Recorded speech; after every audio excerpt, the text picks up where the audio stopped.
This is a thorough plan, but I do have one last question before we take action. How can we be sure that our enemy won't leave the designated area?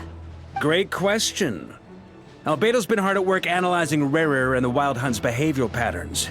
His conclusions are as follows. Firstly, from the earliest known confrontation until now, Rerir has never displayed any ability to manipulate the dimension of space. So it's unlikely he has any power in that domain. Secondly, he seems to have a particularly strong vendetta against our group. If we put him in a fight-or-flight situation, he'll choose to fight every time. Thirdly, finally, and most importantly, he is consumed by hatred, both for the moon and for his enemies. Turns out, we tick both of those boxes. We have a reincarnated moon in our ranks, and a spy who accessed his private memories without permission. He'll be baying for blood, not looking to escape. As someone who's had their fair share of interactions with the Wild Hunt, those all seem like valid observations to me. Understood. Then I will defer to the verdict of the group. Well, everyone, that's the plan in full detail. Albedo and Durin are carrying out their part as we speak. Plan approved. Scheduling. Okay, any firepower you need, I got you covered. Let's light this baby up. The Frost Moon Scions are behind you as well. And the rest of you?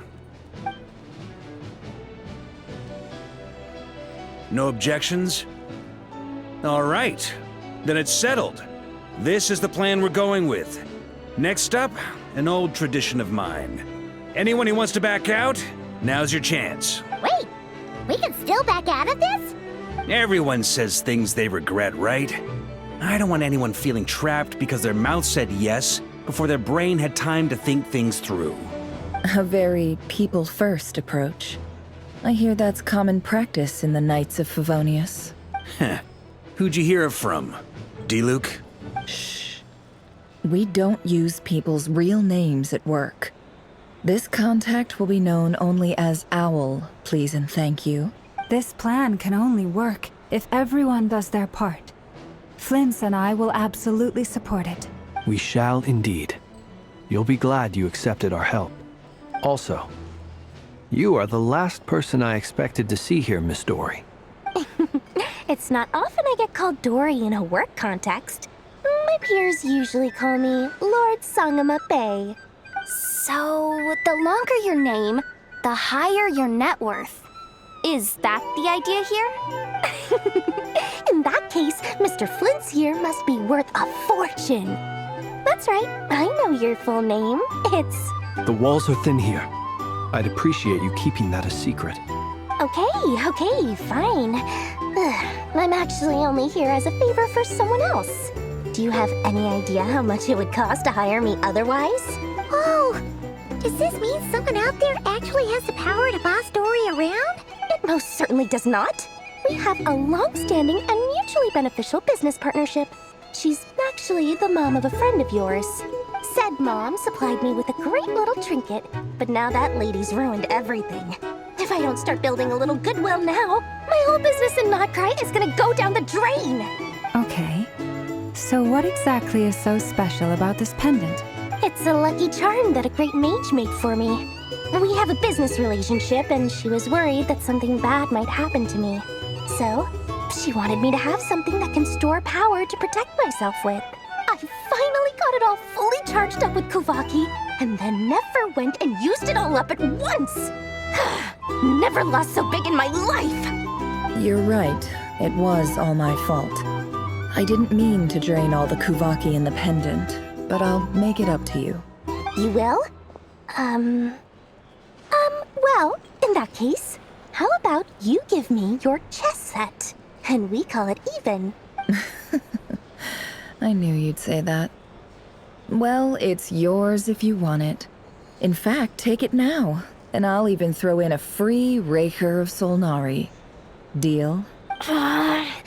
You're putting me in a difficult position here.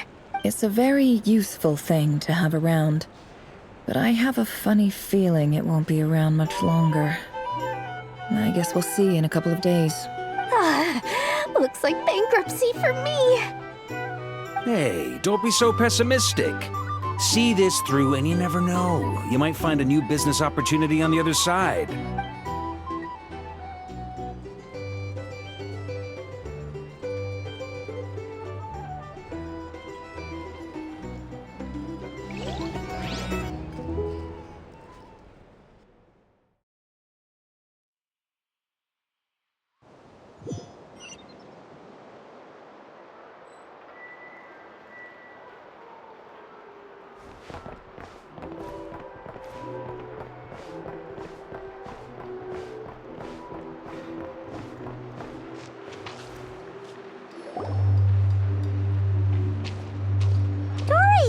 How are things going?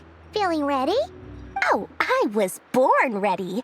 We only have 2 days. You think Lord Sangama Bay would let an opportunity like this slip by? Don't forget, when something's in high demand, the people with the goods on hand get to charge the highest price of all. Even higher than the sellers taking advance orders. Ta-da! See? It's right here. Ah, it's so pretty. Did you make it? No, I have a supplier. We go way back, so he made me a very attractive offer. Aha! No wonder you were talking about Lucky Charms at the meeting. You've been getting Kave to make them for you. That's not the full story. It actually started a while back as a project between me and the Dendro Archon. Mage Alice once warned me that this world won't stay safe forever. There may come a day when everyone faces a great crisis. I passed this on to the Dendro Archon, and she secretly brought together a research team made up of Sumeru's top scholars to invent a technology that could keep people safe. I won't go into the details because it's all very complicated, but if you want to know more, you can ask the Dendro Archon about it sometime. Anyway, point being, it was the Dendro Archon who asked Kave to build this little contraption. As one of the top Kashara War talents, he was the obvious choice. Took him long enough. He stressed over it for ages. Must have gone through at least a dozen designs before producing a final product. But that's Kave for you. Marak delivered it to me a couple of days ago, along with a letter from Kave. Could I ask why I'm sending this technology to you? And what's your proposed use case? Has it been approved by the relevant authorities? So nosy. My fault for sending him the research permit to begin with. Surely Nahida must have told him you were involved in this project. He was probably just nervous because you're always so secretive about your business. Could be. Anyway, I just replied, let's hope there never has to be a use case, because it would involve grave danger. Fair enough. But it sounds like he was just being cautious. He probably felt responsible as the one who made it. Or maybe he was asking as a favor for his housemate. He's done that before. Not sure why, though. His housemate doesn't seem to really care that much about this kind of stuff. Either way, all's well that ends well. I'm just glad to finally have my hands on the product. I wouldn't want to be without it, given the potential dangers that lie ahead. Huh? What does that look mean? Paimon's just super surprised. This must be the first time we've ever seen you actually get serious about something. Well, a long time ago, I made a promise to myself. I promised that I was gonna live every day of my life with a big beaming smile. Obviously, Mora plays a big part in that. But there are always gonna be times in life when you have to give something back. That could mean paying back a debt, returning a favor, or showing some kindness.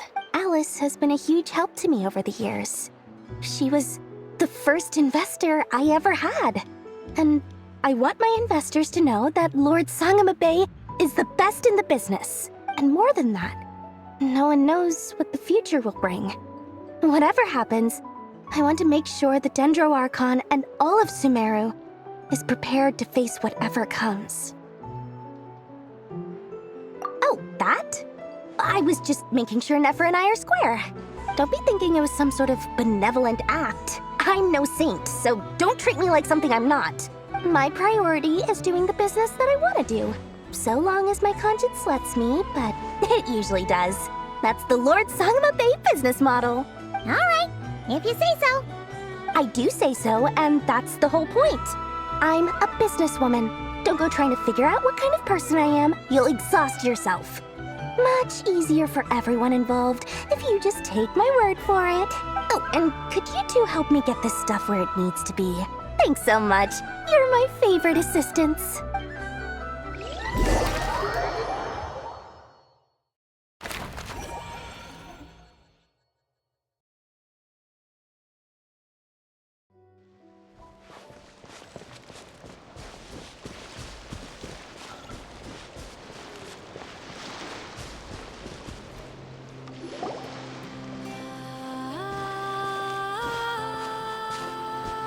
Traveler, Paimon, it's good to see you. Everything going smoothly over here? Sort of. As you're probably aware, Varka, Durin, and I captured some abyssal creatures from the Wild Hunt. Per the plan, we dissected and analyzed some samples of these creatures. The process went very smoothly. The findings, however, come with some troubling implications. What? You can actually dissect the Wild Hunt? That depends on your definition of Wild Hunt and dissection. Harmless, lifeless. These words are accurate descriptions. The Wild Hunt is an interesting phenomenon. In and of itself, it doesn't seem to possess anything akin to a human personality. But taken as a collective, the medium through which the Wild Hunt is summoned does appear to have a soul. Master griped a lot about the wise Horoptatyr, and seemed somewhat fascinated with the foul Certology. But she barely mentioned Rerir at all. I don't think that was because of his lower social standing, though. Anyway, it's a pity. I should like to hear her thoughts on the nature of the life form he has become today. It's a strange mix. The furious energy of an abyssal being channeled through a fractured physical existence. A consequence of being torn apart by an unknown power. Perhaps the only explanation for his survival in this state is that he sacrificed a degree of individuality in exchange for a continued existence. Oh, sorry. Once I get talking about interesting research, I have a tendency to go on indefinitely. Back to our research findings. Essentially, they confirm my hypothesis. Rerir's corpse is completely contaminated by the Abyss, and the effects are irreversible. You could think of this as Rerir in mutated form. But in my view, even that would be inaccurate. In reality, his whole being has been consumed by the Abyss.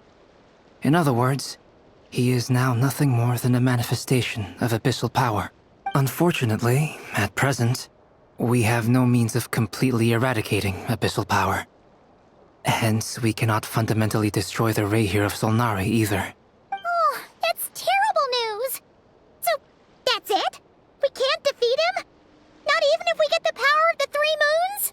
Miss Columbina's situation is a difficult one. She can never achieve wholeness when the world does not accept her presence. It's as if her creator banished her to a place she can never be accepted. It means she spends most of her energy just on her own survival. Given the circumstances, it's only natural to despair. But we must see this plan through to the end. Time to kick off the backup plan. Oh, Paimon almost forgot. This is for you. Dory asked us to bring it. Ah, how wonderful. Well, thank you for making the trip. Durin and I will be heading off shortly. I'm sorry I won't be there to protect you in person this time. Please be careful. All right then. Stay safe.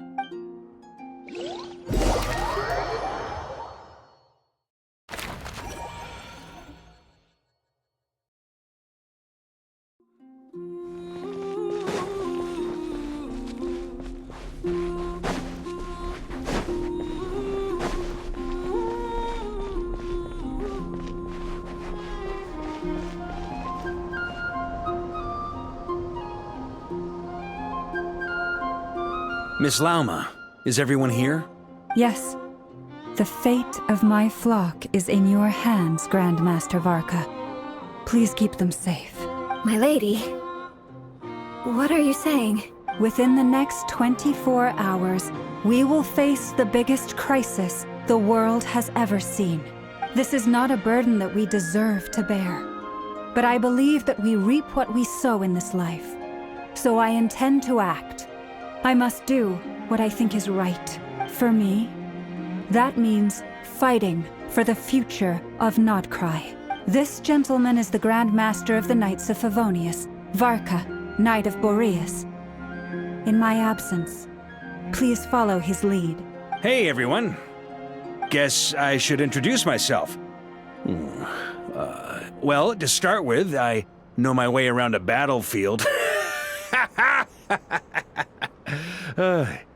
Biggest strengths are honesty and hard-workingness. Anyway, point is, I don't intend to let Lauma down. I'm gonna do everything in my power to keep every last one of you safe and sound.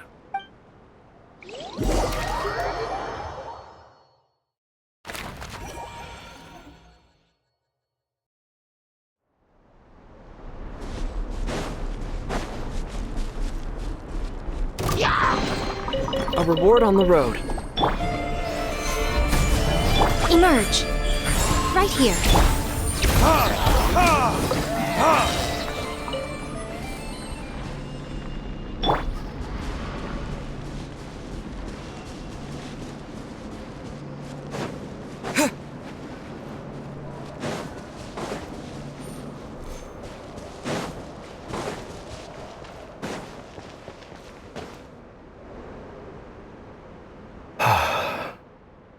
Something on your mind?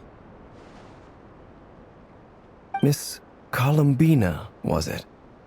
I believe that's how the others addressed you. That's right. Names are funny things. Have you always been called Dainslev? Yes. I take it your own name has a more complicated history. I have a different relationship with names than other people. To be honest, I'm not even sure that Columbina is my name. At least, not in the same way that Dainslev is yours. But it's what everyone calls me, and I go along with it. A lot of my life has been that way. I get so used to things that I forget to question why they are so. I never used to think much about where names come from, or what they mean to people. Maybe something's wrong with me. You're different from other people. I sensed it the first time we met. You're more perceptive than most. I'm sure your long life and rich range of experience explains that. Do you ever find yourself missing Conria, Mr. Dainslev? Difficult to answer. I have dreamed of the past many, many times. Sometimes I'm fighting tooth and nail. Other times I'm lying on the ground, defeated. I don't recall any happy moments from that time. It has been too long. Is that because hatred survives longer than love and affection? That would not be for me to say. I make no excuses for the grudges I bear. But whatever the reason, I remember little that was beautiful or sentimental. Thank you for your help with the Rerir situation. Without your efforts, I never could have learned the hidden truth of his story. You're welcome. I know he's your friend. Friend? He betrayed me. And I never really understood what he was going through in life. Some friendship, that is. Okay. So, do you plan to fight him with us? You see, you're torn. Now you know what really happened. You see the things he's done in a new light. I need some time. Of course. I completely understand. Anyone else in your position would feel conflicted too. Actually, I went through something similar myself recently. Something happened that changed my perspective on a situation. A situation I took for granted at the time, but now I feel very grateful for it. You mean the Harbingers who still support you, even though you've left the Fatui? Yes. I always thought they were only helping me because Harbingers are forced to work together. But then I abandoned them. A warrant was even put out for my arrest. Yet even now, they support me, Which means I was wrong about them all along. Clearly, they view you as a friend. I feel a little guilty now. I regret not seeing their help for what it was, and not treasuring it. I see the guilt that you're feeling now, because I feel it too. Hopefully, talking about it will do us both some good. Have you noticed that the Traveler and Paimon are over there? I think they've been listening. Huh. Shall we say hello? Sure. Hello. Ah! They caught us!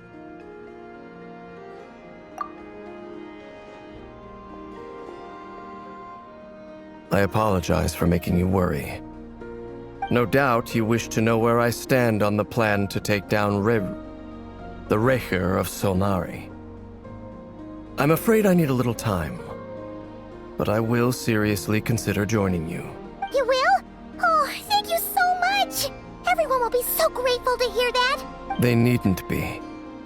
This was something that I was going to have to face up to eventually. That doesn't matter to them. They're grateful to you regardless. You can't control their gratitude, so just accept it. And then, have a think about whether you're willing to join us.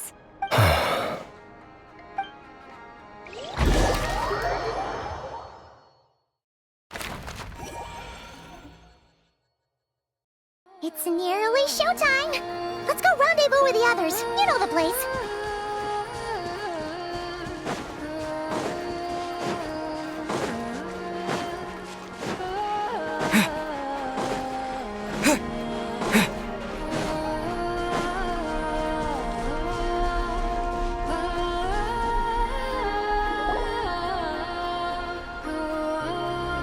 Ah, you're earlier than I expected. Hey, Flint's! Been waiting here long? Not too long. I came a little early so I'd have some time to think. Are you nervous about the battle? Quite the opposite. I'm reminiscing on my past battles. When I was awakened by the Ratniki, I had not touched a weapon in many years. I felt like the battlefield was not where I belonged. But after waging war against the Wild Hunt for so long, I came to realize something. A life of absolute peace is simply not a possibility for me. My restless flame indicates that somewhere inside of me, there is a deep yearning to root out the evil in this world. Oh, that doesn't sound like such a bad thing. Well, in the past, when I was a Fae whose primary concern was hibernation, it was hardly ideal. But it certainly serves me well here in the present. And I am delighted to be able to join forces with you in this endeavor. Looks like I'm not the first to arrive. Ah, Miss Lauma. Did you sleep okay last night? I struggled to settle down at first, because of the nerves. But don't worry. I got enough sleep in the end. I'll be just fine. Please, I'm just doing my part. Never! Over here! Aino asked me to relay a message. She said Anefa will be on high alert and keep a close watch over all secondary districts where defense is required, providing support as necessary. Meanwhile, Aino herself will provide range support to us directly, using her latest invention. Excellent. My thanks to all involved. The chess set's looking a little unstable. It won't hold him much longer. We should be prepared to engage at a moment's notice. No sense sitting around waiting. Let's make the first move while we still have the option. I agree. Paimon, find a safe hiding place. Got it! Be careful, Traveler! I will.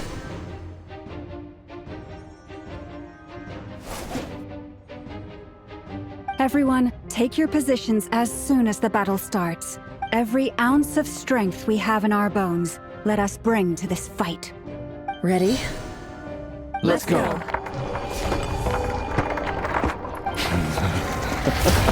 I've seen all your futile ploys before. You have become the authors of your own demise. I wouldn't be so sure about that. You are merely a moment of sport before I tear down the moon.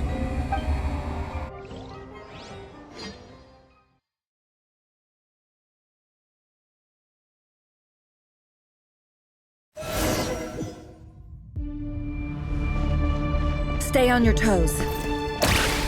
Let me help you guys. It's this!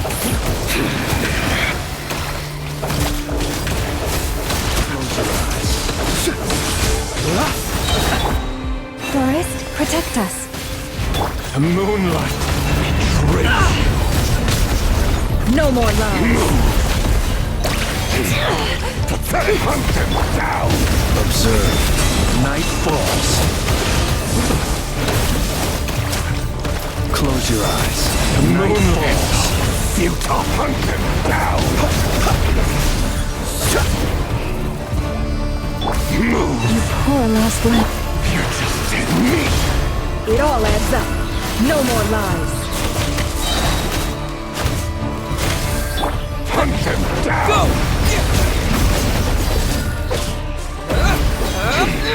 Pathetic.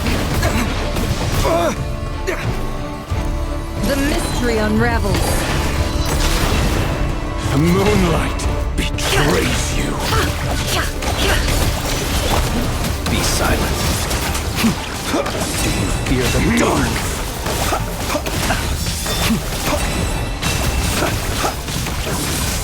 Close your eyes. Are you quite finished?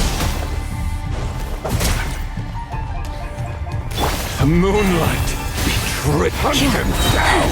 For the everlasting forest. Move. The moonlight Can't hide the truth. betrays. No more lies. Water jet! You're just dead meat! Observe. Do you fear the dark? It began with the moon, and so shall it end. The moon will protect you.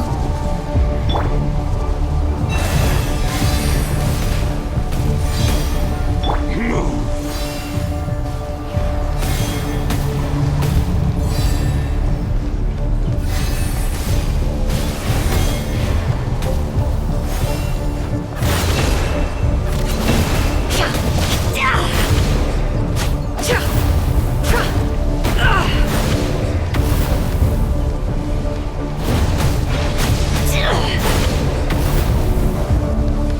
Do you see now?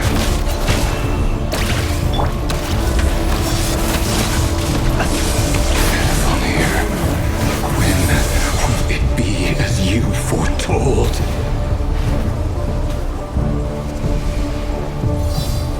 Move.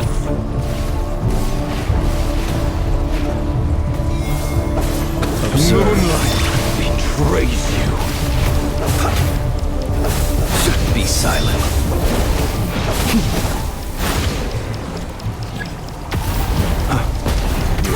Spirit is not welcome here.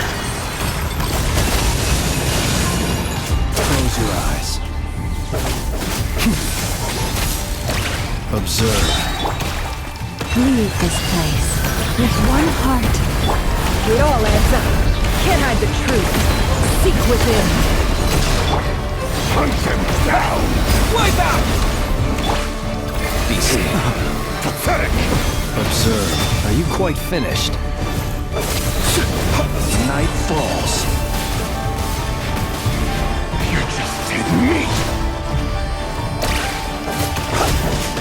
It's all futile. Close your eyes. Be silent. Night falls. Observe. Pathetic! To dust.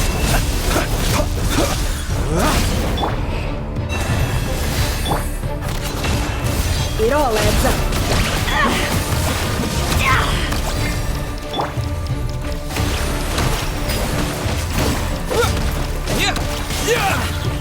Close your eyes. Be silent. Steady now. To dust. It's all futile.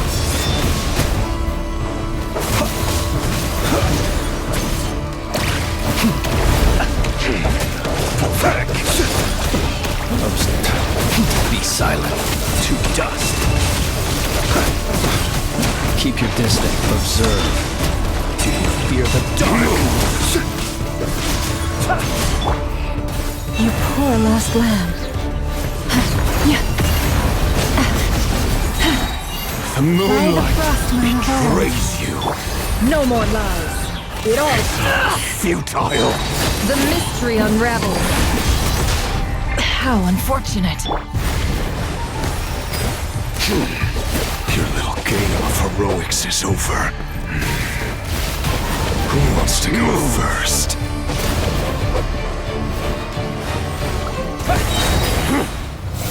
No. Get out of my sight! No! We've been separated! Will it take? You okay? Never! Where are the others?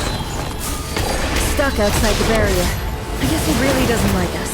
Destroyed! Reborn!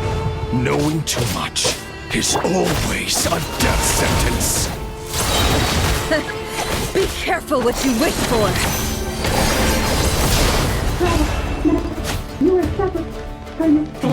Lama! Can you hear us? Hold on, where? Silence. The voices are gone. But at least I know they're still there. I need to focus. Stick to the plan. Remember my most important task. Just keep stalling him. If I can stall him for long enough, the moment will come.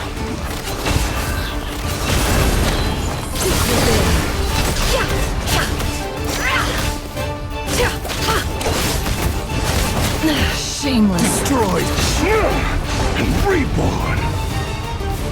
How much power will it take? Bombs away! The deception ends here.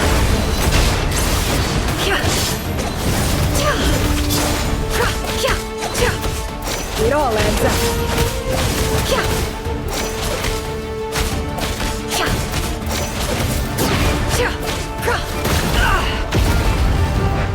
Can't hide the truth. The mystery unravels. It all adds up.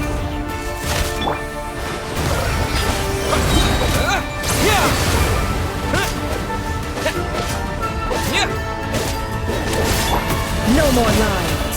Destroyed. How unfortunate.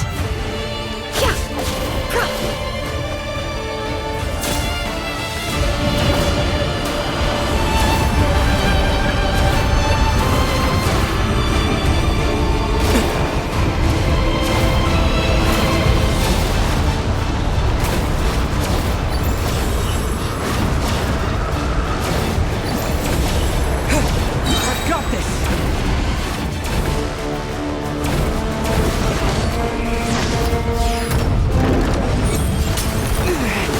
The shield's broken. I can't keep this up. Don't push your luck.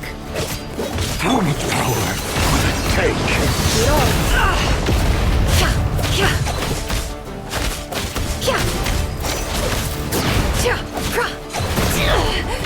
No more lies.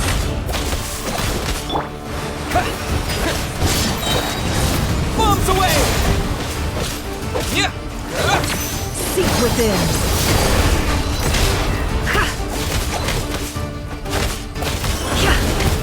It all adds up. Go!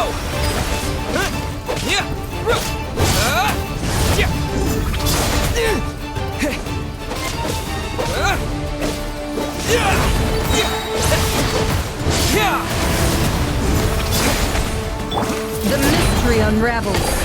Can't hide the truth.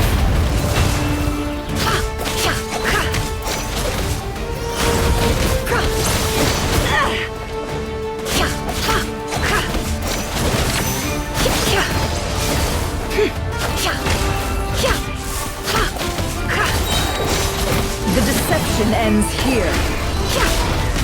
No more lies. Go! Bombs away!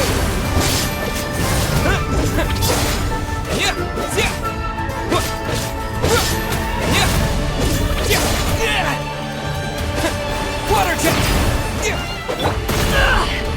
It all adds up. Can't hide the truth.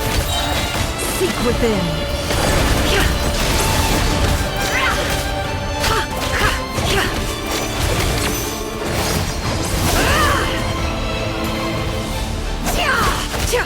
No more lies. destroyed. Can't hide the truth. Let's see what you're made of.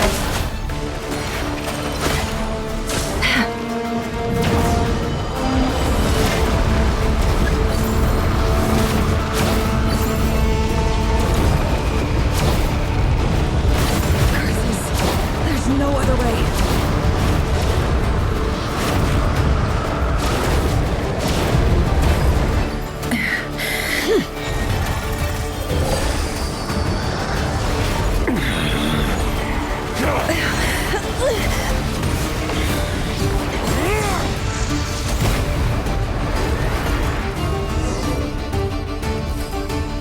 The only way to defeat Rerir is to borrow his own power.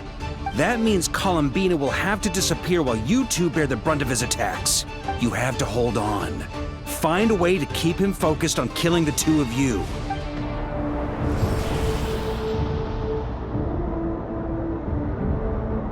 Nefer, your eyes are bleeding.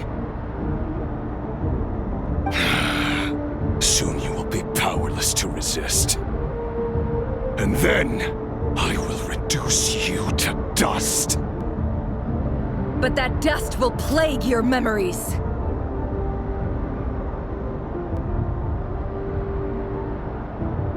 Come on, keep holding on. Any other tricks up your sleeve? Let's see them.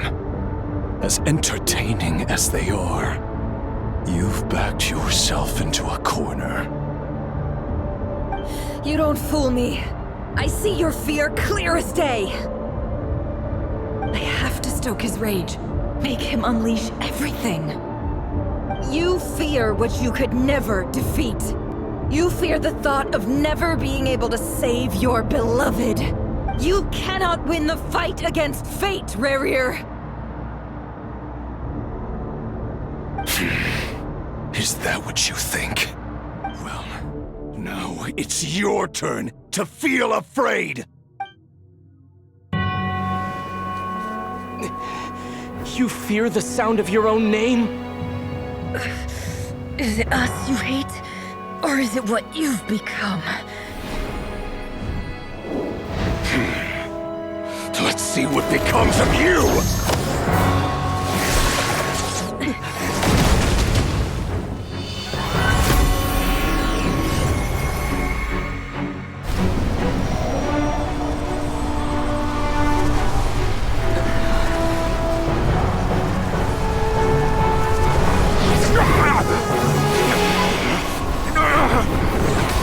What's happening? That power. I've seen it before.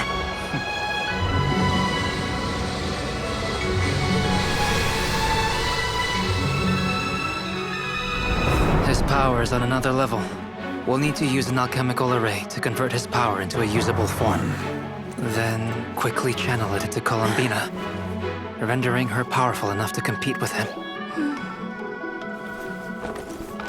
I'll join you. I can help. If I release enough abyssal energy into a confined space, it'll create a potential difference, allowing us to extract a huge amount of elemental energy. Next, I'll synchronize with everyone's minds using Pyro, then give you temporary access to their abilities and fields of view.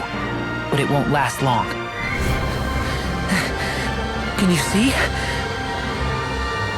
Well enough. So, we have a student of Gold Rheindotter in our midst. How about that?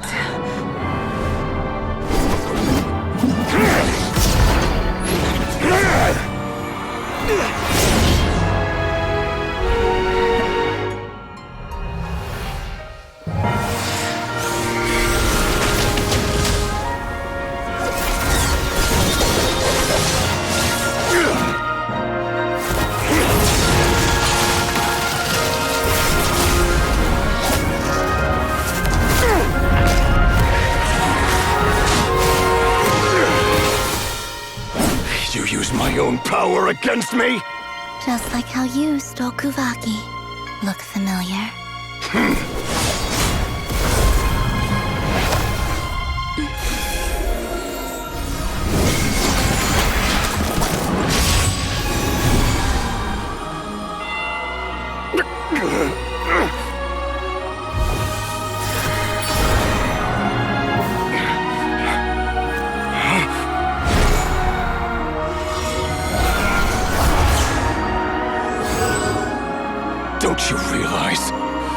have the power to hold that gate open. I don't, but someone else does.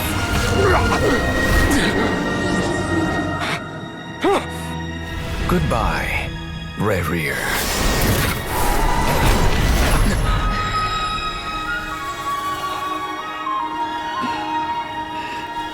We won.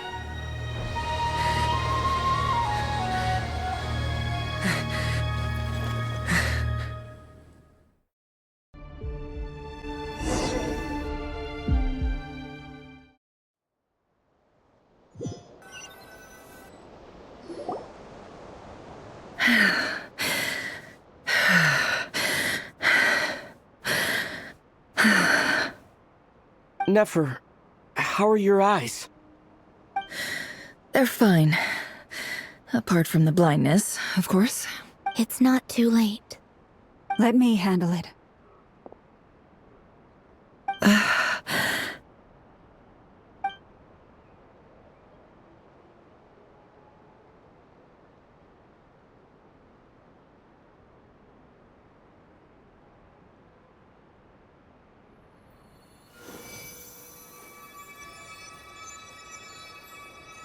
Miss Nefer, it's not like you to lose your composure.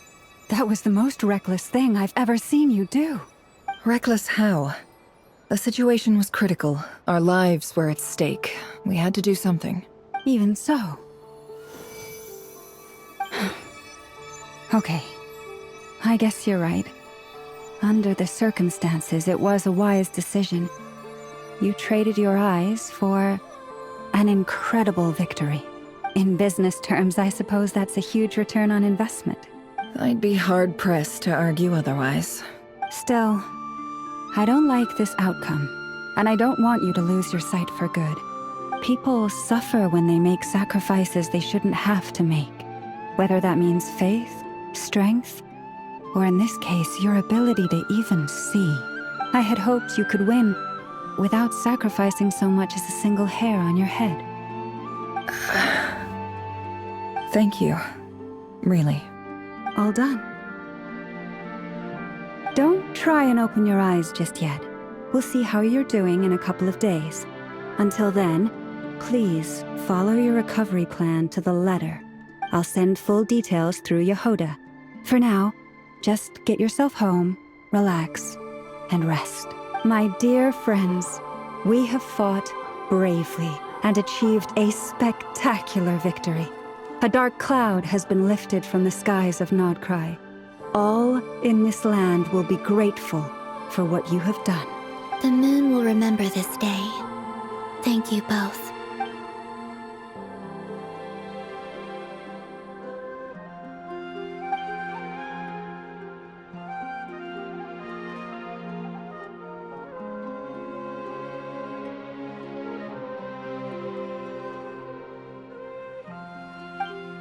There's something I want to let you know.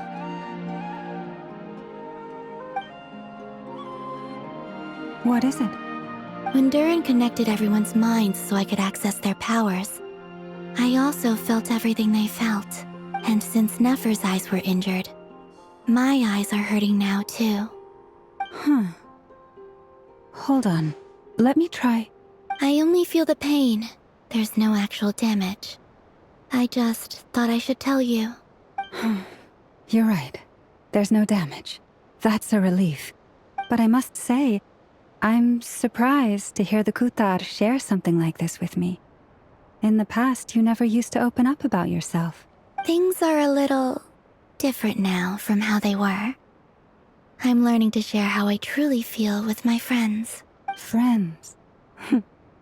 You have no idea how glad I am to hear that.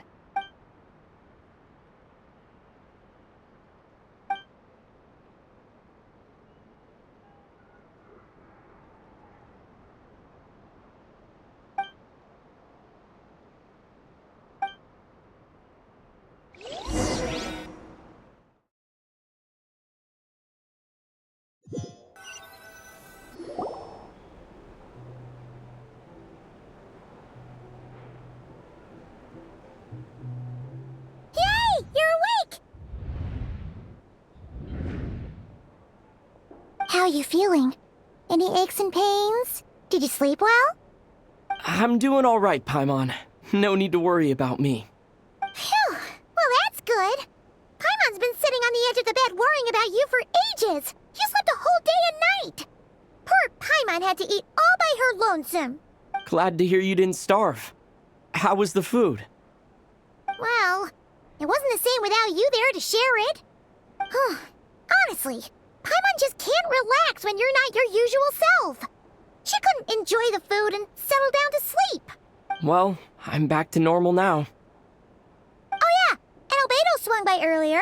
He said to tell you to head to the tavern when you woke up. Varker and the others are organizing a victory feast and they want to celebrate with you. He also dropped off some medical supplies, but you seem fit as a fiddle, so guess you won't be needing those. If you're feeling up to it, let's head over now. Wouldn't want to keep them waiting.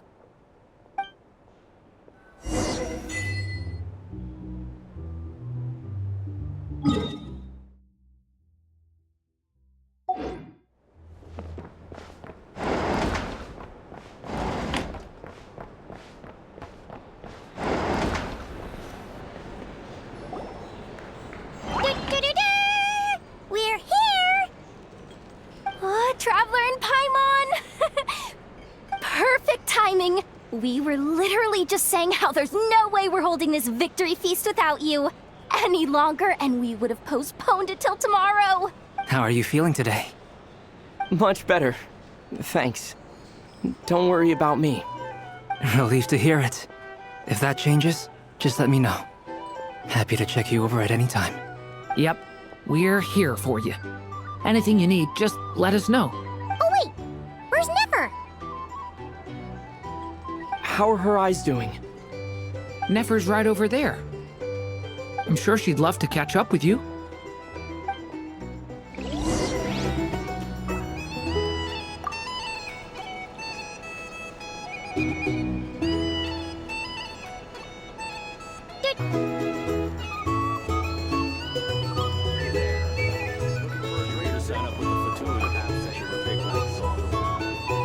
Hello, you. Recovered from the battle? Come on, what do you mean? Of course I'm gonna ask. I care about my friend's well-being. And we are friends, aren't we? Get yourself a drink. You've more than earned it. In fact, today, your drinks are on me. Lord Sangama Base got you covered. Wow, really? What about Paimon? Has she earned it too? Has she? Please? Well, you haven't been through quite as much as the Traveler, but... what the heck, sure. Yay! Wow! Drinks on Dory! What a historic day. Hey, keep your voice down, or everyone else is gonna want in too. Have you heard anything I've been saying recently? Doing business in Nodcry has been an absolute nightmare. If I'm buying for everyone, oh... Okay. Paimon will speak more quietly. Jeez. That's more like it.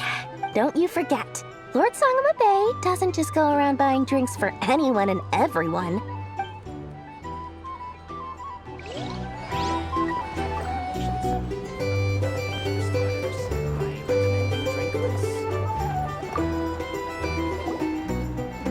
I thought of 1,000 ways to congratulate you, but now you're here, words are failing me. The honorary knight stuns them speechless once again. Well said. The honorary knight showed us all how it's done. The other knights tell me that Mondstadt was the first stop on your journey. All of us are truly delighted to count you as our friend. I'd like to thank you for supporting the Knights of Favonius, and also for helping us save Nodcry. Nonsense! Of course I'm gonna mention it. This is more than just business. It's a relationship. And there can be no relationship without showing gratitude where it's due.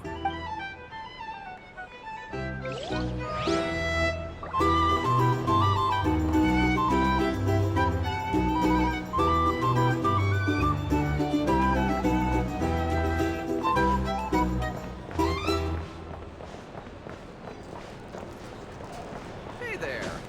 Looking for a drink or two? Or perhaps I see you've recovered. You bet. recovery. Glad to hear it. A healthy body is paramount. Nothing else in life is possible without it. So take it slow. You can't afford an injury. Paimon too! You really saved the day when you swooped in to open that gateway! I came to accept that although Rerir was my friend in the past, here and now, he was an enemy that must be defeated. Though I will never fully understand what happened between us, I could not let this crisis deepen any further. We fought a very necessary battle, and you played your part admirably. Yeah! And if you ever need to talk, just remember, we're always here. I'll do that. These are brownies. If you want to negotiate Our drink recommendations? For starters, I recommend you drink less.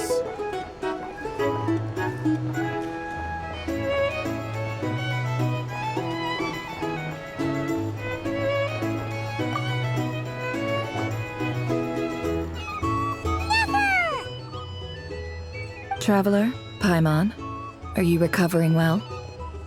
Turns out that moon chanter has some real talent after all.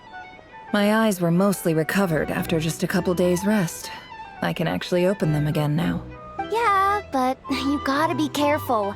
Lauma says not to strain your eyes while they're still healing. Yes, thank you. I'm well aware. Yehoda, could I borrow you for a moment? I could do with an extra pair of hands. Oh, sure. Coming. Did you hear that? I gotta go help Lauma for a second. You guys chat among yourselves. I'll grab us some drinks on the way back. Paimon, you still like 'em sweet? You bet! Make it extra sweet, cause Paimon's earned it! Sure thing!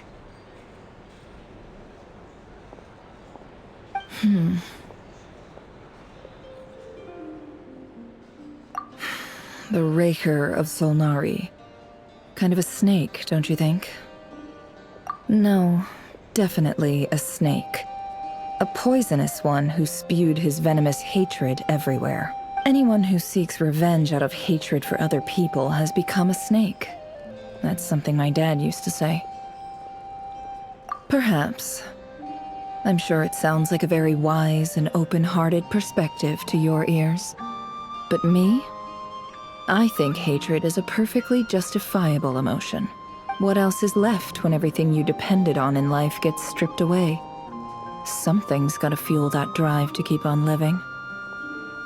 If you're worried about me, you can nip that in the bud. I'm not someone who gets stuck in the past. It's just... I suddenly feel like I was wrong to call my father a liar. He was just a fool. That's why the academia turned their back on him, and why the other tribes ganged up on him. Oh, Father. How much better things could have been if you were a skilled liar. Look at the Ibis King. Thoth is a fiendishly cunning liar. And yet, strangely, he feels more like a father to me than my real dad ever was. He's never brought it up, but I'd bet he feels the same way. Why else would he give me the power to perceive the truth, while at the same time training me in the art of deception? Well, King Deshret banished him to Aru, which is essentially a prison, and posed 3 questions to him. He promised that he'd have his freedom if he could find the answers. His response was to take on a physical form and approach me, hoping that I could become his envoy and search for one of the answers on his behalf. Did he really think I'd fall for that? He's stuck there. He can't make me return what he gave to me. So that's enough for you to decide he's nice, is it? He's a prisoner, and he was scared. So he decided to perform some good deeds to win people's approval. He lives in fear because he's a deceiver.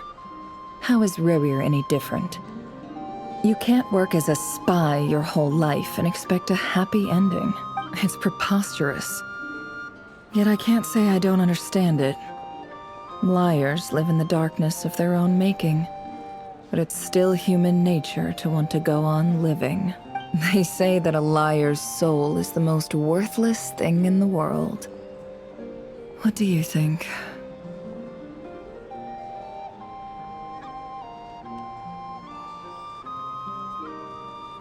Good. If you understand that, it means you're smart. And you see things objectively. If you ask me, the soul of a liar really is worth nothing. Because all they care about is themselves. For example, when something good falls into my lap, I don't go sharing the news around. Stops other people trying to steal it from me.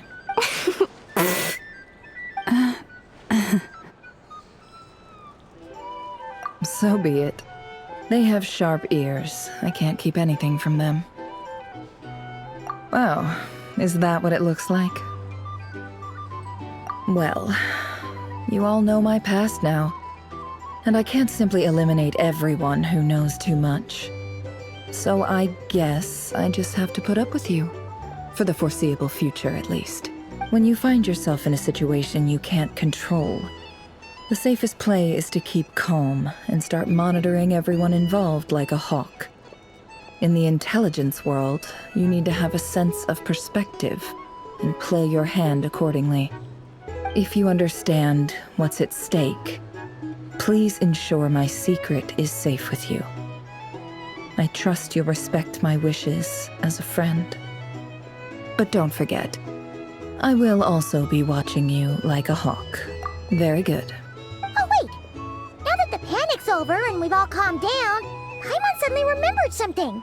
After all that build-up, our mystery ally never showed up even once.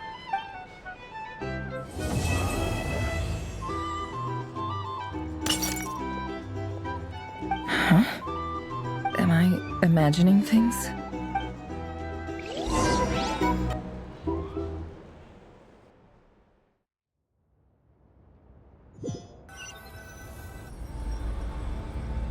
So, that close colleague who stayed behind with you? What's he been up to recently? Don't know, don't care. I get more normal human interaction from hanging out with Bosco too than him. Although, now you mention it, he hasn't bothered me in a while. I wonder if... If he's disappeared without a trace, it's the biggest gift he ever gave to the world. But I somehow doubt that's what's going on. He won't lie low forever. So we'd better stay on guard.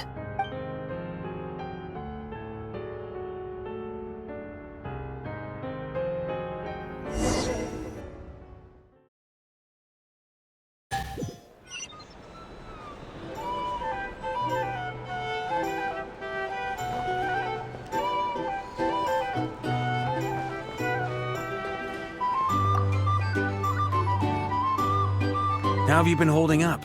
Any adverse reactions? If you start to take a turn for the worse, make sure you tell me right away. You don't need to worry about me, Grandmaster. I'm fine. I mean, I barely did anything, so...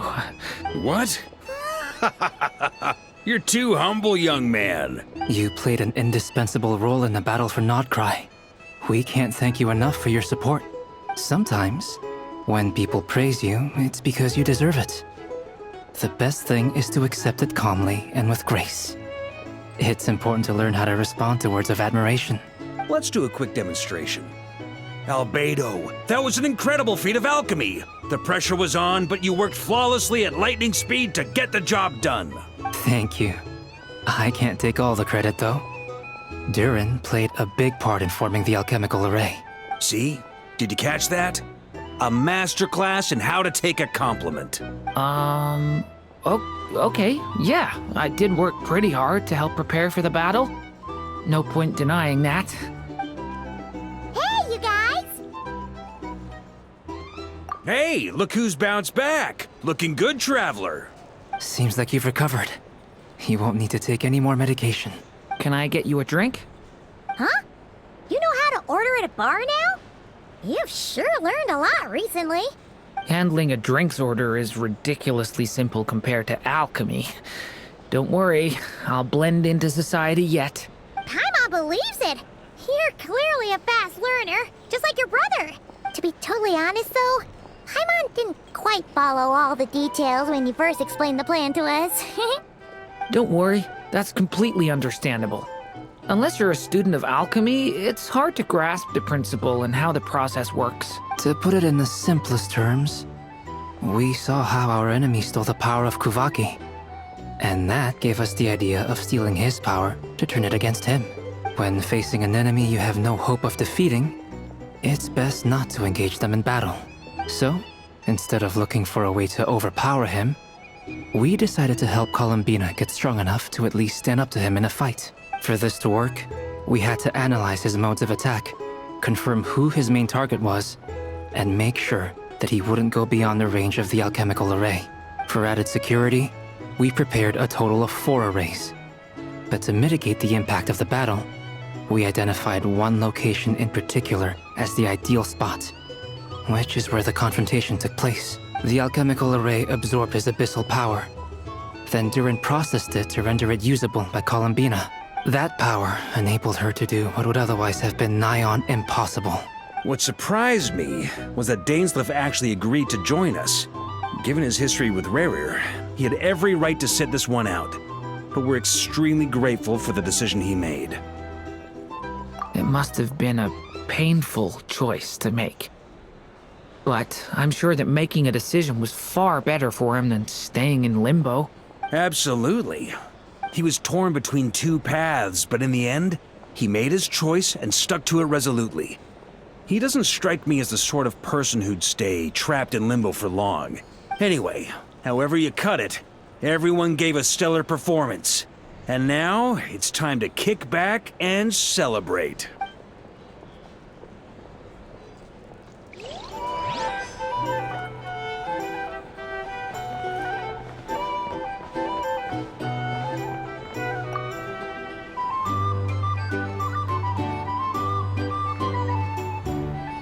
Ah, Lord Sangama Bay.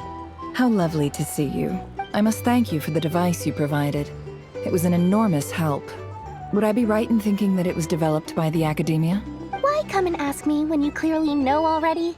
I mostly came to thank you. That's more like it. A little gratitude goes a long way with Lord Sangama Bay. Play your cards right, and you might even stand a chance of becoming my long-term supplier. The chance to work with such a kind and charitable investor as yourself would be a great honor for the Curatorium. Huh? Charitable? Who said anything about charity? First I'm hearing about it. Let's see. The first plot of land you purchased in Nodcry, your desert interests, and... Stop! What do you think you're doing? Exposing my investment history! It's nothing to hide from. They're all perfectly legitimate investments.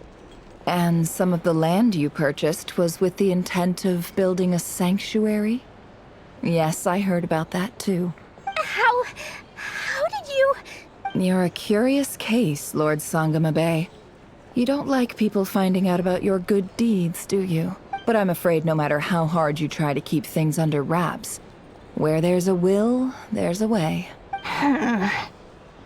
You did it for Sumeru, didn't you? It was empty land that was gonna go to waste otherwise. I figured if I built something there, it might at least get some use in an emergency.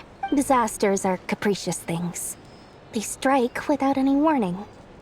I've lost family to a disaster before, and I don't want to lose any friends or business partners if I can help it. My elder sister used to dream of finding a sanctuary. Somewhere with plenty of food, water, and medicine. Where everyone could live happy lives. It was something I looked into.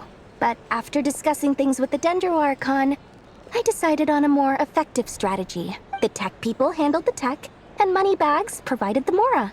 It just made the most sense. It's a pity that so few people know the truth about you. Everyone says that you view everything in terms of Mora, and all you care about is growing your own wealth. So, what's the problem with that? Everyone wants to be rich. It's human nature. So yes, I love Mora, and it's nothing to be ashamed of. But surely you have dreams of your own beyond just making Mora. You don't get it, do you? My dream is to invest in other people's dreams. And, you know, make a nice little slice for myself along the way. Just thinking about it makes me happy. That sweet, sweet sound of Mora. Thank you. For For the device? And the pendant. Oh, that. I was just returning a favor. Don't worry about it. Seems like we've both been away from home for a very long time. Yeah. So long that I barely remember what my family even looked like. That would be your mother, father, and sister? Yeah, though it's been years since my sister passed away. It's not like I want to forget them, obviously, but memory can be even more ruthless than the most calculating business person. Beyond a certain point, if something isn't helping you, it just gets rid of it. My sister can't help me now. Slowly but surely, her face is fading from my mind's eye. It's become a vague impression. Not everything will fade. When loved ones pass away, the beautiful memories are the ones that last the longest. Yeah, that's true. If you ask me, that's the one silver lining in all of it. Well, that, plus, I'm sure that life is much better now than it was back then. Oh, absolutely. I have tons of Mora, a big beautiful house, business is booming, and I'm as happy as can be. You've got a lot going for you too. Boss of the Curatorium of Secrets? I'm sure there's plenty of Mora to be made in that line of work. I appreciate the vote of confidence.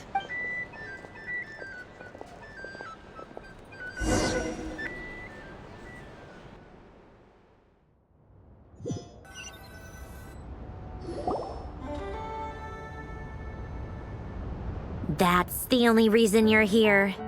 Yes. I've thought a lot about it. And I've realized that you, me, and Arlecchino should be friends. I think this is very important. So I felt I had to come and tell you. Well, this is a new one. I'm so moved. I can't even hold my teacup. If that's all, you can leave now. Do you not want to be friends with me? Or is it that you prefer being coworkers? What is this, Columbina? Are you deliberately testing my patience threshold? Right now, my politeness module is active. But if you say another word, I swear I'll shut it down. If your politeness module was active, wouldn't you say the word please at some point? Polonia, please see Lady Columbina to the door. Will you still invite me to your next tea party? What? Yes, I think you will. Bye-bye, dear Sandrone.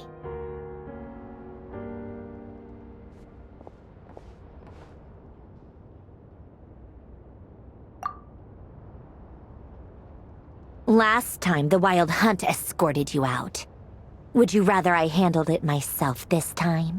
We just wanted to, see how you were doing now that it's all over.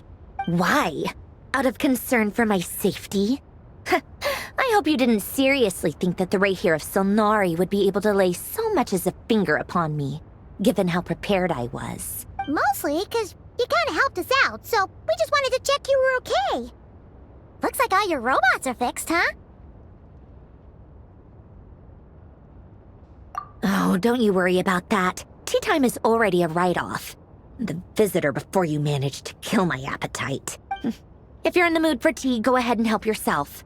Otherwise, it's going to waste. My coasters are still missing in action, though. Use this notebook instead. Whoa! Pretty hefty notebook. Look at all those calculations. You can ignore those. They're just dumb scribblings. I doodle and write in my free time. Sometimes I remember the distant, dreamlike past. Sometimes I imagine the far-flung future. And other times, I grit my teeth and note down all the crazy nonsense going on in the present. Some people do the crosswords in the newspaper. This is my equivalent of that. Trying to predict the future is like daydreaming. And writing about the present just makes me furious. The past is my favorite. If nothing else, it's already set in stone, so I don't have to rack my brains trying to figure it all out. Huh. Although, having said that, the only vaguely interesting memory in my past is probably that guy they call Lord Artificer. Who else? Pretty much all the mecha and Fontaine are his personal handiwork. Wait, are you saying you know him? Like, personally? As a friend? I mean, I guess we were friendly enough. Yep. In fact, I'm probably the only normal person left who knew him at all. We used to chat occasionally back when he was still around. Before he passed away, he asked me to destroy all his manuscripts. I honored his request, but I did read through everything first before destroying them. I mean, I couldn't let the genius of Lord Artificer Alain Guillotin disappear like that. Would have been such a waste. So, that's where the formulas in your notebook are from? I just told you. Those are my equivalent of crossword puzzles. They're just dumb formulas that I solve for fun when I'm bored. Alain's work was like epic poetry. The formulas in my notebook are just silly little riddles in comparison. Not that there's anything bad about them. I mean, at least, solving those riddles isn't going to hurt anyone. Except me, 'cause I lose a few brain cells in the process. Anyway, while we're on the topic, I might as well tell you about what happened to him and his friends. Alain Guillotin had two close buddies, René and Jacob. They spent their childhood years together in the Narzissenkreuz Institute. They were all quite competitive, so there was some rivalry between them. But it was a friendly rivalry. But beneath the friendship and the rivalry ran something deeper, a sense of nostalgia for the past. Unfortunately, childhood would end. The prophecy would come true. The apocalypse would arrive, and the future would never be. A mad dream that would normally only capture the minds of lunatics begin to take root in their hearts. A dream of saving the world. And if René and Alain had been people of lesser wits, that dream would probably have ended up as something for them to joke about in their older years. But alas, they were some of the sharpest minds around. They nurtured that dream with the full power of their intellect, and it grew into something that ate away at their souls. The first of them to fall under its spell was René. Against Alain's wishes, he persisted in experimenting on a mutual friend of theirs to try and save their life. Alain did not approve and parted ways with René. It's complicated. Alain wanted to believe that René only did what he did for the sake of their friendship. But when he told me about what happened, I could tell he still had some suspicions about René's motives. Perhaps the seed that would grow into a nightmare had already sprouted in René's mind. Even then, the next time they met, René's soul had been completely engulfed by the dream of salvation. His futile attempt to change the tide of fate only resulted in a wave that swallowed up the world, even before the apocalypse came. And although that wave died down eventually, I hear that it just recently came back with a vengeance. As I understand, René wanted to live out his dream of salvation once more. But I'm told that the attempted resurgence finally died out for good. At long last, René awoke from his deluded dream. Though of course by then it was far too late. What do you think of René? Do you admire his transcendent genius? His view that any price was worth paying to achieve the lofty goal of saving the world? Or do you despise him? Dismiss him as an evil madman who wrought havoc on the lives of everyone around him as he pursued his delusional dream? Same difference, really. Just a matter of perspective. Really? I can't tell whether that's because you disapprove of his deeds or because he failed.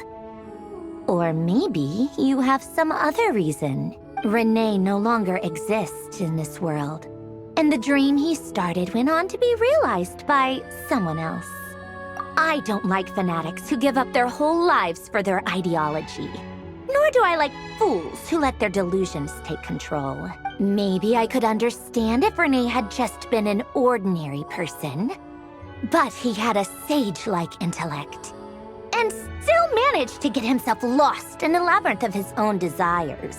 Anyway, that's enough about René. Now, moving on to Alain Guillotin, the Lord Artificer. He managed to put a stop to the first storm whipped up by René. But after that, Alain lost his friends and family. To his credit, I suppose, the loss of his family and friends was purely a tragic accident. It's not like Alain sacrificed them for his cause or anything. After that, the only thing supporting his work was the same dream that had dragged his closest friend down to the abyss. But although the desire to save Fontaine drove him to found the Fontaine Research Institute, Alain continued to reject any form of transcendental knowledge or power. He was suspicious and fearful of it, having seen the way it had affected his closest friend. I think that formulas and machines derived solely from human intellect were the only thing that gave him a sense of spiritual comfort. Yet Alain's intellect was simply too great. It barely left him space to breathe in his lifetime. Once he realized that the end of his life was approaching, he finally accepted the truth. The Nazissenkreuz Institute needed someone, and a human being, to see its story through to the end. He quit working on his formulas, trading them in for the fairy tales that had played such a formative role in his childhood, but which he barely touched in his adult life. He told me that the director of the Nazissenkreuz Institute used to read those fairy tales to the children as bedtime stories. Apparently, they worked wonders at sending kids off to sleep. I think that all he wanted at that time in his life was to be able to sleep deeply without being plagued by depression. By that point, nothing else really mattered. At the very end, he laid down to rest in the ruins of the former Nazissenkreuz Institute orphanage, while the Fontaine Research Institute he had founded continued tirelessly with its work. Many years after that, tensions over competing dreams would once again cause a rift, this time between members of the Fontaine Research Institute. But the actions of those fools had nothing at all to do with Alain. And that is the story of two people from the Nazissenkreuz Institute who both wanted to save the world. One went all in on his fantasy of salvation without ever looking back, and ended up calmly sinking to the bottom of the deepest sea. The other sought desperately to burn bright in his life, even though he wasn't sure where he was going. I do sometimes wonder, why is it that people like them have such grand hopes of saving the world? Even the grandest tree starts as a tiny seed. So perhaps, for each of them, their mission to save the world began with a very simple desire: to save themselves. They were young children with friends and family who mattered to them, desires to explore the meaning of life, ambitions to have a successful career. They didn't want to see all of that taken away in one fell swoop. Or maybe they just wanted to find something to anchor themselves within the chaos, to stop them getting quietly swept away by the storms of life. But instead, the search for their own salvation took them down the rocky road laid out by fate. Do you think the desire to save oneself is enough of a justification to try and save the world? Sensible answer. Glad to know you've got your head screwed on straight. Alain would disagree, though. I asked him the same question back when he was in his prime, putting all of his energy into his work. Yes, it's enough. No elaboration, just a quick, short answer before getting right back to his work. He was always that way. All right, tea time's over. I owe Arlecchino a favor for telling me these stories.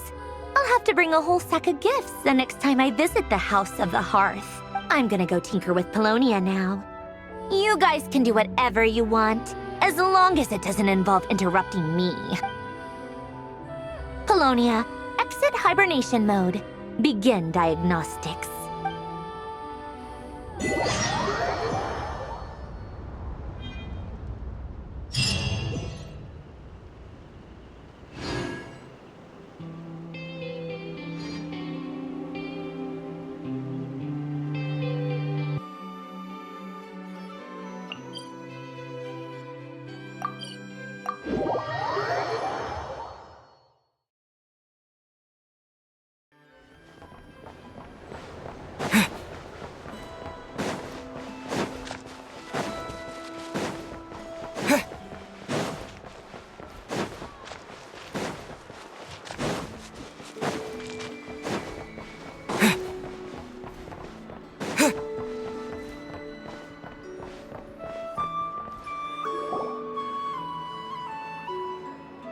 Thank you for waiting.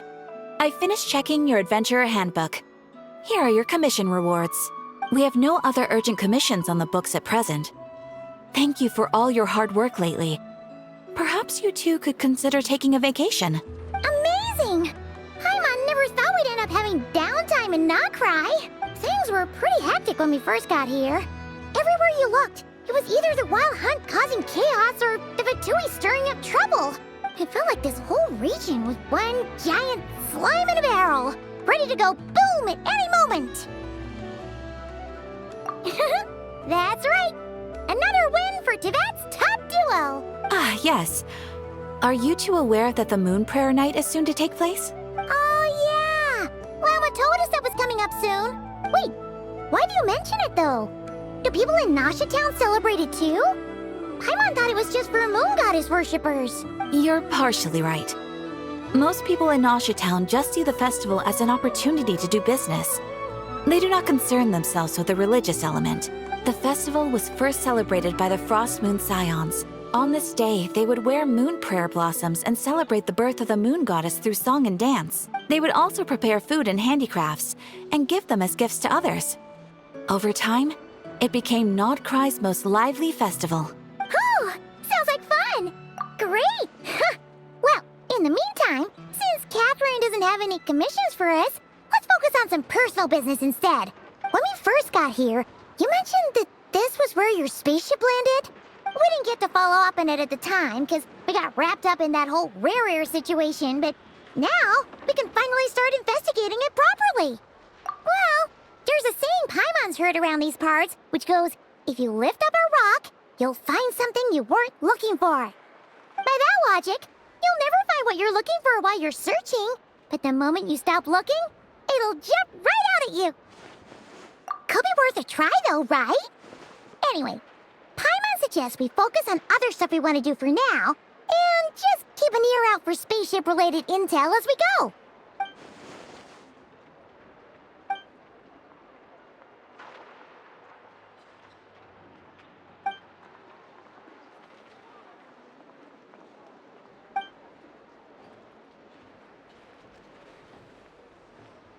What's wrong? She looks super serious all of a sudden. Huh? Paimon gets why you'd be concerned about Columbina, but what does the doctor have to do with anything? Oh, that's true. And now that you mention it, we're definitely overdue for a showdown with the Fatui. It is weird that he hasn't shown himself this whole time. What could he be up to? True. Paimon would much rather deal with Marionette anyway. She says the meanest things, but when it comes down to it, she doesn't seem like a bad person. Maybe it's the pressure of being a Fatus? Especially as a Harbinger. Does she feel like she's gotta act tough to keep up appearances or something? But then, every time we headed out with Rerir, she always wound up having to repair Polonia and her other robots. That's gotta sting. Losing face always hurts more for people who care a lot about their image. She's probably still furious about it. What? Relax, she's not even here. Huh? What's the matter? Oh, nothing. Sorry, we'll be on our way now. Where are we again? Oh yeah, Columbina? Right, yeah, let's go see Columbina.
Is me sitting here a rare sight?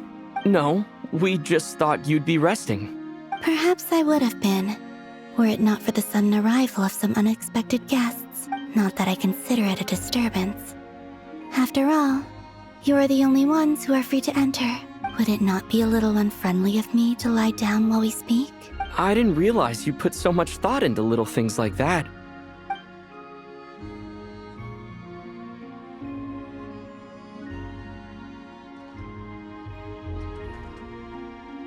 Only sometimes. There have been moments lately where I think about you and your companions. They are warm, mysterious, and cozy memories. Very few of my past memories are anything like that. They say that travelers return home bearing bags full of souvenirs. But my luggage was empty, and I believed it would stay that way. Return home?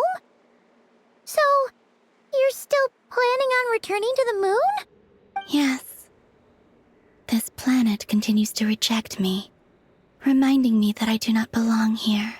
If I remain in Teyvat, there will come a day that I disintegrate. And I don't mean reduced to dust, or turned into food for the flowers.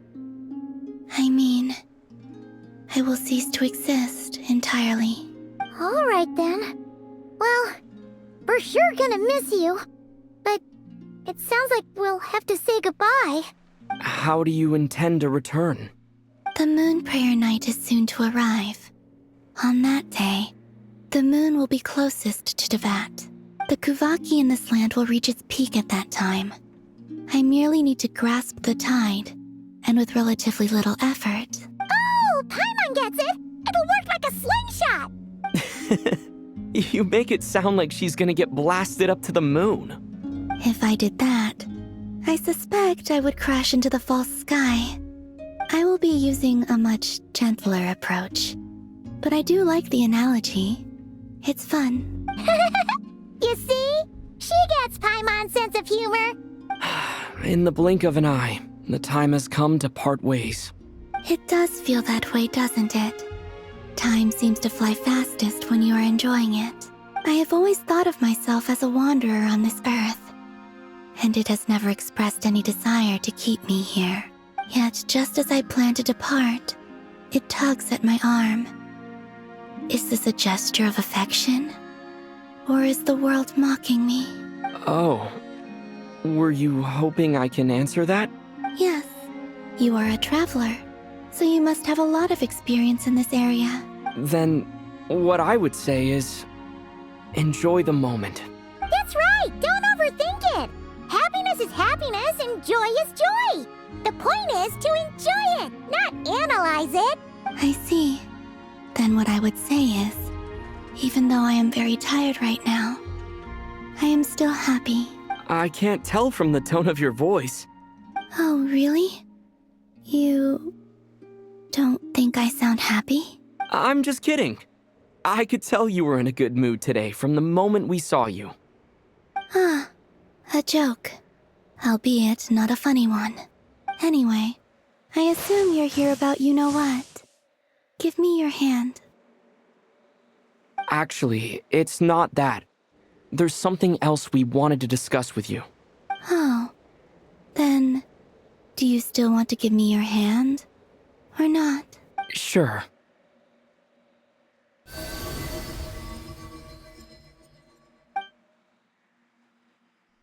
Thank you. So, I've heard that in the moon prayer nights of the past, people here would hold celebrations in the moon goddess's honor. Since you helped so much in our fight against the Rerir of Solnari, I think you deserve a farewell party before you return home. I haven't asked everyone else for their opinions on this yet, but I'd like to invite you to join the upcoming moon prayer night. I've never joined a moon prayer night before. I'm not sure what I would even do. Oh, don't worry about that! We take care of everything! All you'd need to do is show up.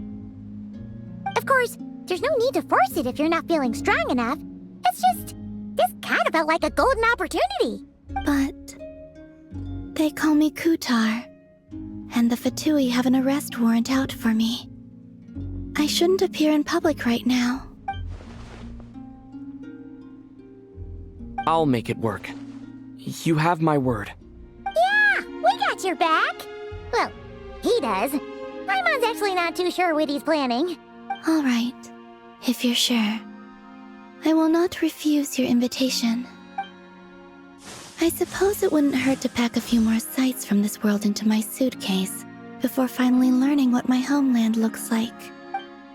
Oh, if you see Lauma, please tell her that my answer to the question she asked me is neither yes nor no. Rather, it is, there is no need. That was kind of cryptic, but sure. Guess it's between the two of you. We'll pass along the message. Bye for now.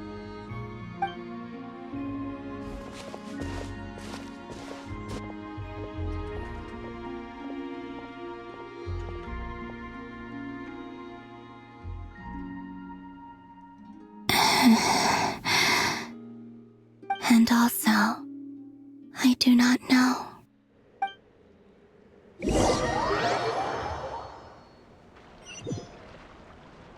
Since she's agreed to join the festival, let's go see who else wants to take part. Llama's... Also, what exactly is your plan to keep her safe? Not sure yet. I'll figure something out. What? Are you serious? And Paimon even gave you her vote of confidence back there! When did you become so sneaky?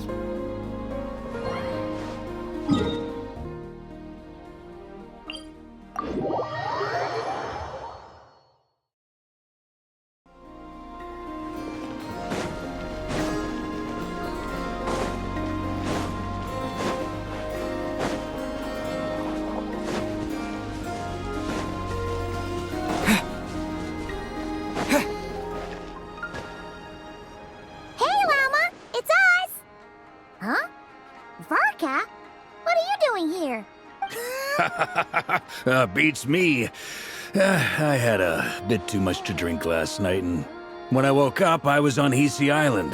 Mr. Varka is helping to oversee Nasha Town's preparations for Moon Prayer Night. He is here to go over some details regarding the decorations and custom cloth designs. Right, yeah, that too. What do you mean, that too? Yes. Celebrating this festival is a long-held tradition here in Nodcry. On this day, the crescent moon at the top branches of the verdant crest turns into a full moon, and the moon prayer blossoms bloom with a special radiance. Our people take these to be blessed omens. It's an especially welcome event coming off the back of all that nasty business with Rerir. Everyone got put through the ringer recently, and now they're looking to turn their fortunes around. The big shots in town all agree that a big, lively celebration is just what we need to rebuild people's faith in this place. No wonder Catherine said the people weren't so bothered about the religious element. That's right. It's become more of a local custom by this point. The celebrations have little to do with whether the religious stories behind this event are true or not. Even the Frost Moon Scions are eagerly awaiting the coming of Moon Prayer Night, despite now knowing that their past beliefs were founded on a falsehood. That's fair. It's a bit like the Lantern Ride in Liyue. It's a chance for people to enjoy themselves, not debate the existence of the Adepti. Oh, one other thing. We just went to see Columbina. We went ahead and invited her to take part in the festival this time. Hope it's okay. Wait, so... you mean she agreed to it? Huh. That's quite a surprise. Then, I suppose that she intends to return to the moon on that day. Oh, yeah! It's kind of a complicated process, but basically, it's like a slingshot. I understand. In truth, I had a feeling that she might make such a decision. Well, if Kuthar has decided to participate in the festival, we should prepare accordingly. Yeah, exactly. She was saying how it could be risky for her to show her face in public. We were wondering if there was any way we could hide her.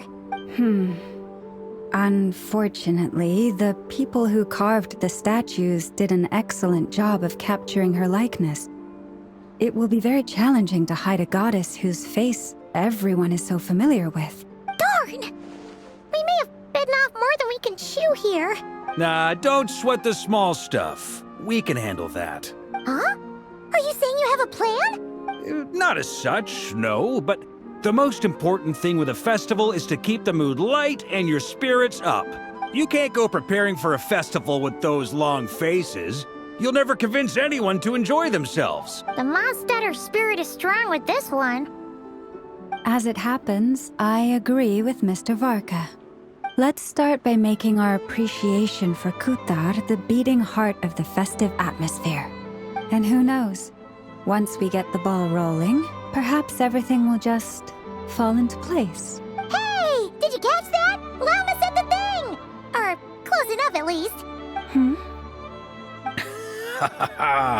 I'm looking forward to the Moon Prayer Night already.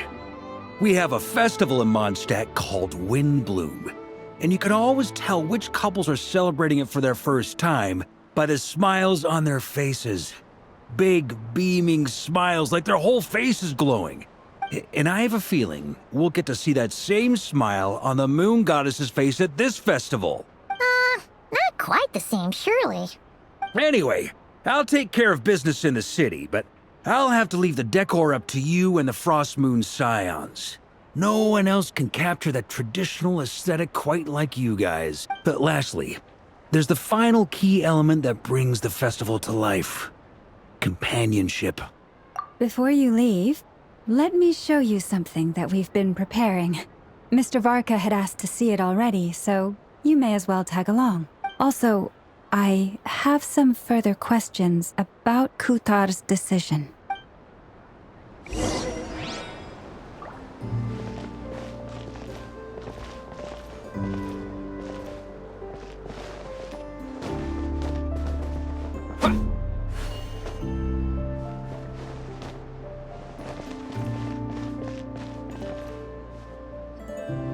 Huh! What's this? They sure look like they're having fun. I believe so. Kuhenki seem very skilled at playing drums like these, although I'm not sure where they learned it from. Maybe it's an innate talent? In their eyes, they're probably just playing with toys. Luanatar! You want to play too? Yeah. She looks more confused than anything. Maybe we can teach her next time if we get the chance.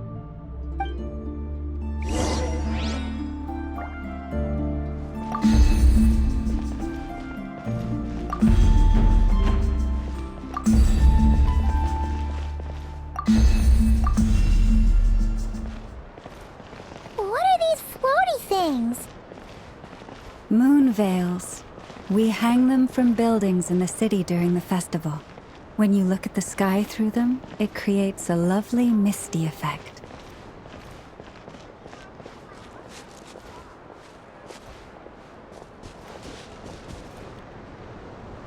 Everyone seems hard at work. They are preparing items for Moon Prayer Night. For instance, the sculpture being made over here, Mr. Varka and I were just finalizing the details of where it will be placed. Ah, there she is. I didn't know the finished article would be so large. Not to worry, though. All the necessary arrangements have been made. Just let me know once it's ready, and I'll get some people to ship it over. You have my thanks. And over here, we are preparing a very traditional confection. Oh, look at all these colors! It looks great! Can Paimon try one? Of course. I have a feeling you'll like it a lot. You bet! Sweets and treats are Paimon's favorite. If you included those in the Feast of the Moon, I bet Paimon would have joined the Frost Moon Scions by now. There will also be verdant crests like this present in Nasha Town during the festival. The timing of Moon Prayer Night is not completely set in advance. We make a rough estimate, then observe the changes in the verdant crests and moon prayer blossoms to guide us. As such, the wait itself is a fun feature of this particular festival.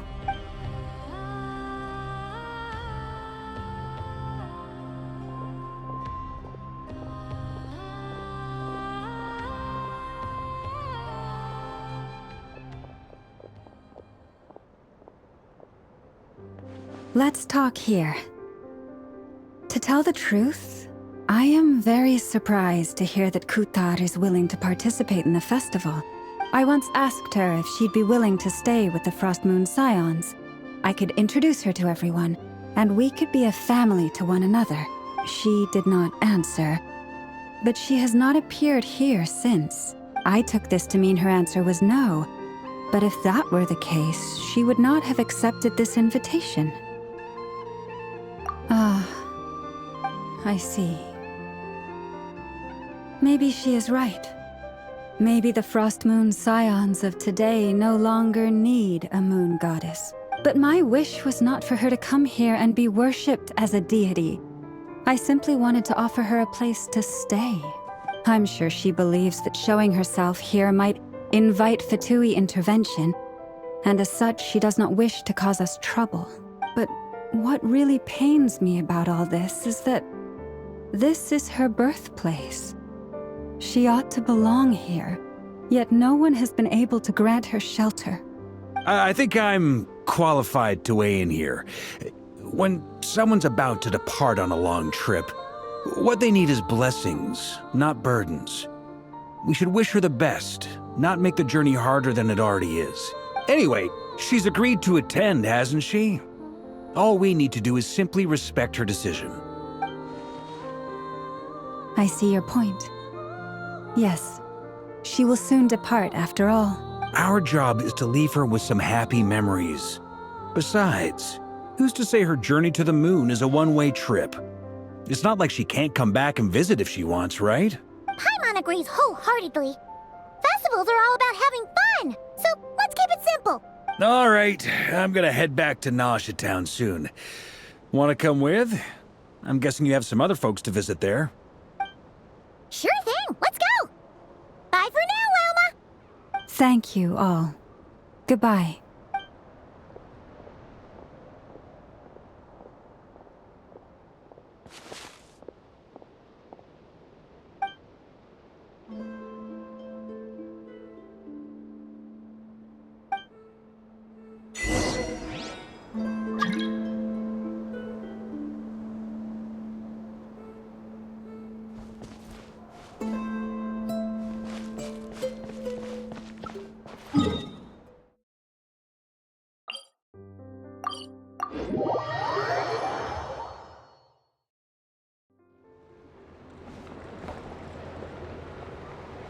Huh? Hey, over there! It's Durin and Albedo with Flint's! What could they be chatting about? Your guess is as good as mine. Ah, Grand Master, and the Traveler and Paimon. Hello there. It's been a while. Perfect. We have some new volunteers for our investigation. Wait, let me guess. The righteous Lightkeepers are finally ready to hunt down the Abyssal Dragon? Haha. Yes, that too. Yeah, right! Oh, wait! Why does everyone keep saying that too? Well, to be precise, the facts match, but not the causality. Wait, so I guessed right? Half right! Don't act so impressed with yourself. Maybe I can explain. We ran into Mr. Flint's north of Nausea Town. At that time, we just noticed a few abyssal creatures out in the wild, but the strange thing was, I didn't detect any traces of abyssal energy on them at all. On closer inspection, we realized that they were not real monsters, but something akin to reflections in the water, or perhaps a mirage. Huh? What do you mean? Like, you could see them but not touch them? Exactly. It was very peculiar. They roared and tried to attack us, but we could not make any physical contact with them. I think I've heard of things like that happening in Nodcry before, but I don't know much about it. Yes, it's a known phenomenon. Mirage-like illusions tend to appear in Nodcry in the run-up to Moonprayer Night. From a distance, they appear quite real. I myself thought that Misters Durin and Albedo were locked in battle with abyssal monsters when I first arrived. But after sharing intel and investigating a little further, we can confirm that these illusions are harmless. There is no great cause for concern. All the mirage stories I've heard are either animals, rocks, or small houses. Abyssal monsters, though? That's a first. It's a first for me, too. So I'm planning to look into it further just to be on the safe side. I intend to inspect a few more locations. What about you two? Any plans? Alice contacted me a few days ago. She'd like me and Durin to assist her with an experiment, but we lost contact shortly after receiving the message. I'm sure that comes as no surprise to anyone familiar with her. We don't know when the wind will blow, yet when the wind blows, we will know. That, in a nutshell, describes how Alice operates. Yeah, that tracks. Okay. Well, I suggest we investigate this mirage business in the meantime. It's piqued my curiosity, and I'm pretty sure I know someone who will already be 10 steps ahead of us. Well said. Right? Whatever's happening in Notcry, she always seems to be the first one to know. Let's go see what she knows. We can invite her and her staff to the festival while we're at it.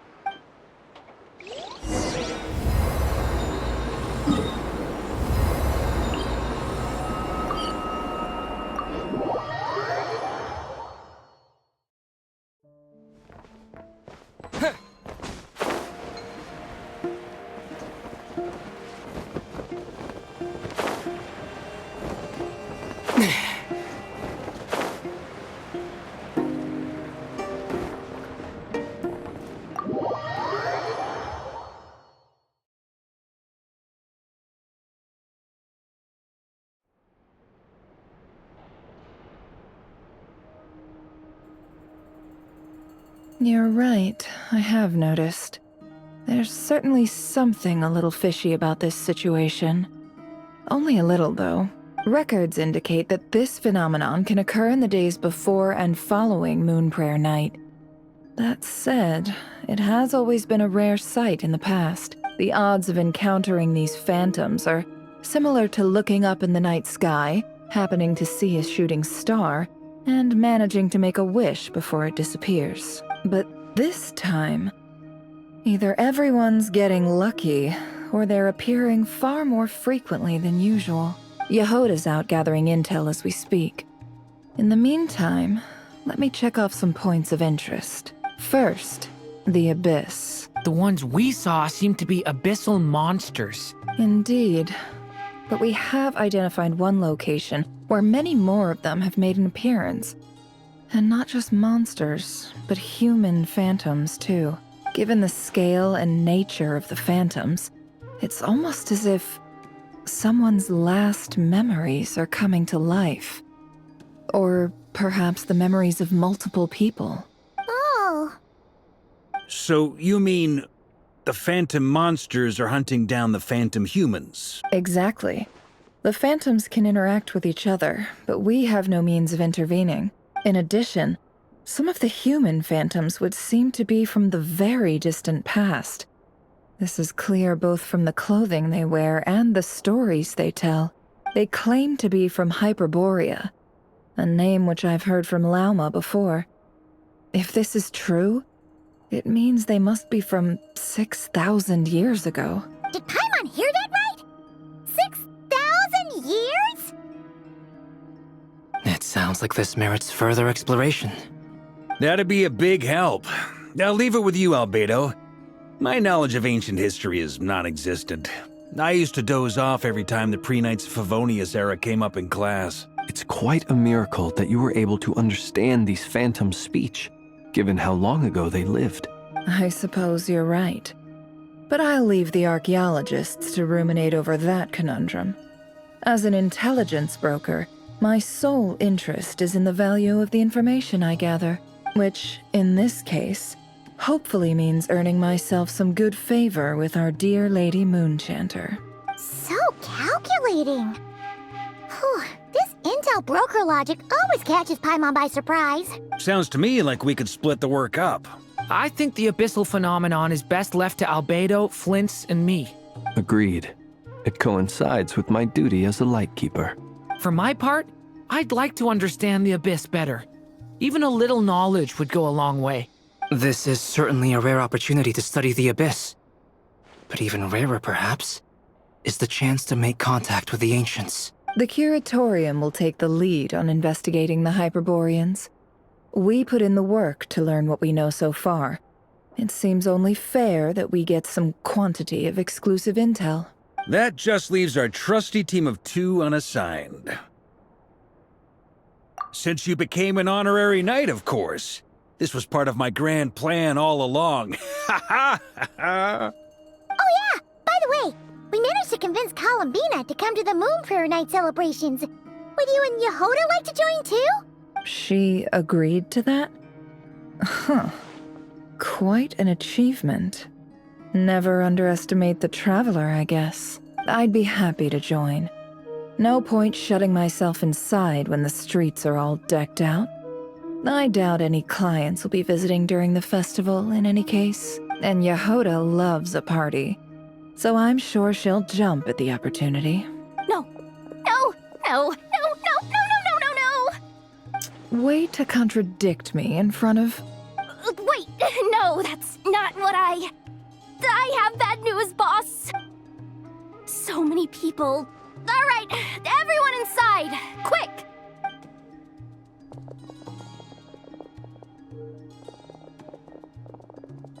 This is gonna sound crazy, but hear me out.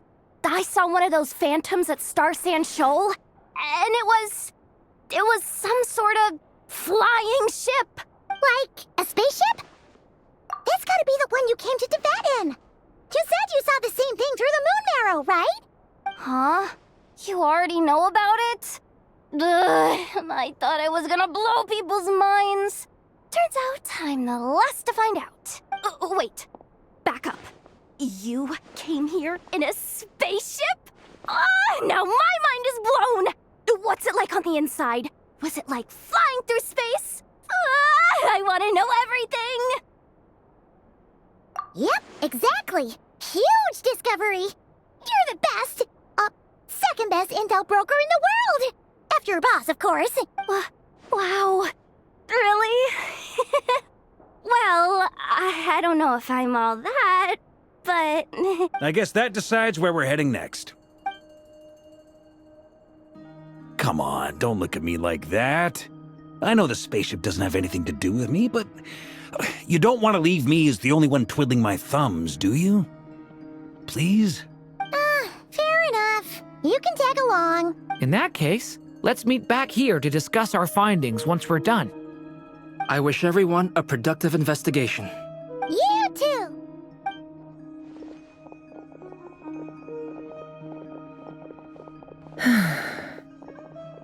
What's up, boss?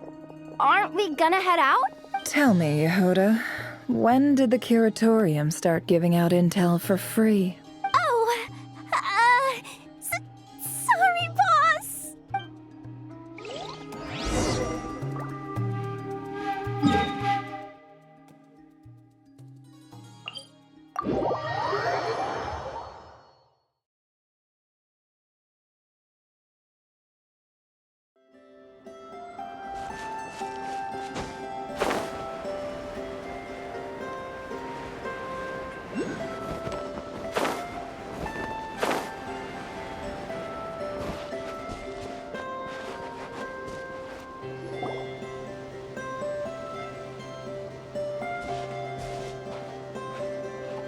Wow, what do you know? Yehoda was right on the money. This Phantom really is your spaceship. But that's so weird.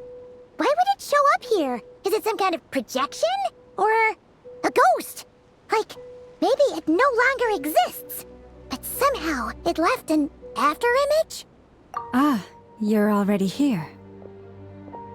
Miss Lauma, what a surprise. I thought you were busy with festival preparations. I was, until one of our people informed me that a strange sight had appeared at Star Sand Shoal. No one's ever seen something quite like this before. I thought I should see it for myself. Same here. Oh, so we heard that these things appear around the festival period. Any idea why that is? Unfortunately not. We have very limited information about them, since they can't be interacted with. And no human phantoms have ever made an appearance before now. The most we've been able to deduce is that these sightings appear to be connected to the increase in Kuvaki energy around this time. Yeah, seems like that's all we can do. This is all so confusing. Allow me to lend you a hand.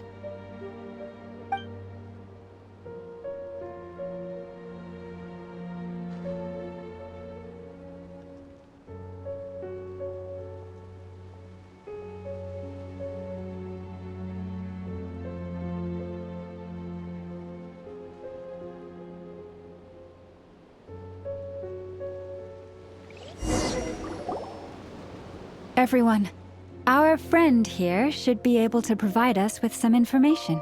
Is that a phantom rhymehorn deer? I've heard about how the Frost Moon Scions live in harmony with the animals and can even communicate with them. That's coming in handy now, for sure. Okay. Yes, I understand.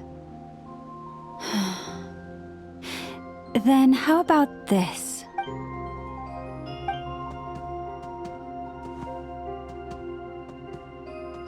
Oh, it's leaving.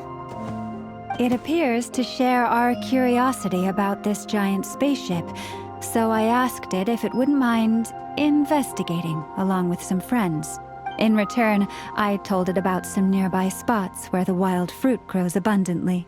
We may live in a different era from these phantoms, but I trust that the terrain, climate, and ecology here are more resistant to the effects of time than some things are. Let's give them a moment and hope for the best.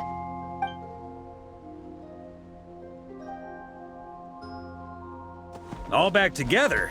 Must have been a lot of fruit. Indeed. Now let me ask them some questions.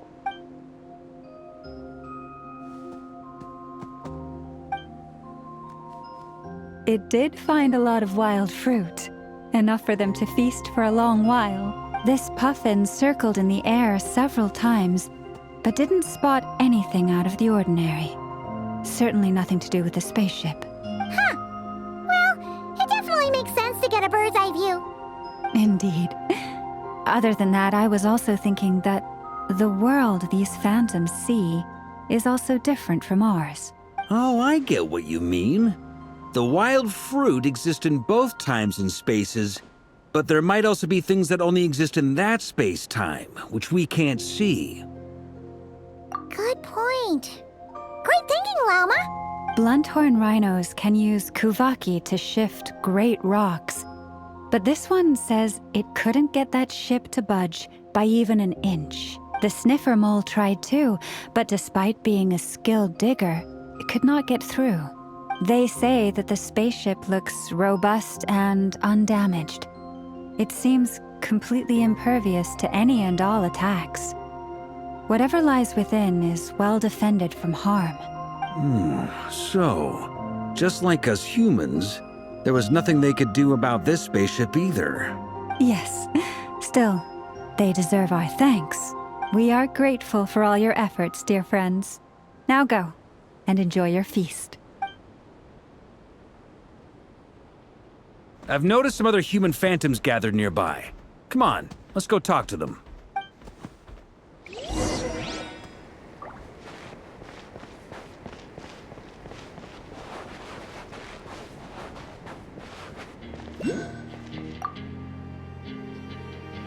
What is this thing?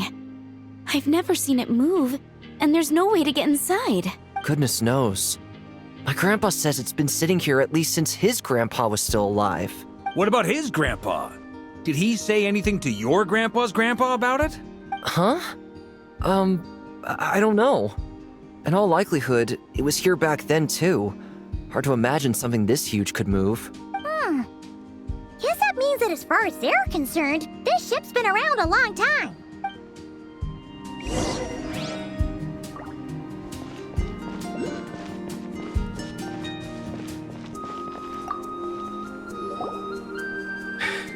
Come on, brothers.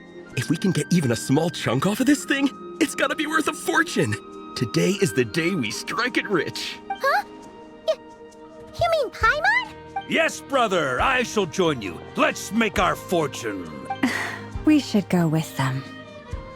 What the? This thing is crazy tough. I can't even scratch it. What's it made of? Sorry, brother. Looks like we'll have to seek our fortunes elsewhere. Enjoying yourself? I was just seeing if I could influence this phantom's perception by playing. But nope, no dice. I'm sure we're all starting to build up an idea of what's going on here now that we've spoken to some of the people. These phantoms are reenacting real historical events in Nodcry. It's almost like we're in some kind of interactive stage play. We can talk to the actors, but the plot is fixed, and we can't influence it. It makes sense. History is set in stone. The objective facts of the past cannot be changed. Paimon totally thought you were just goofing around earlier. But actually, you were doing some serious investigating. Of course I was. Anyway, at this point, I think we're forced to conclude that although the Phantom spaceship is right there in front of us, we aren't going to learn much about it from these people.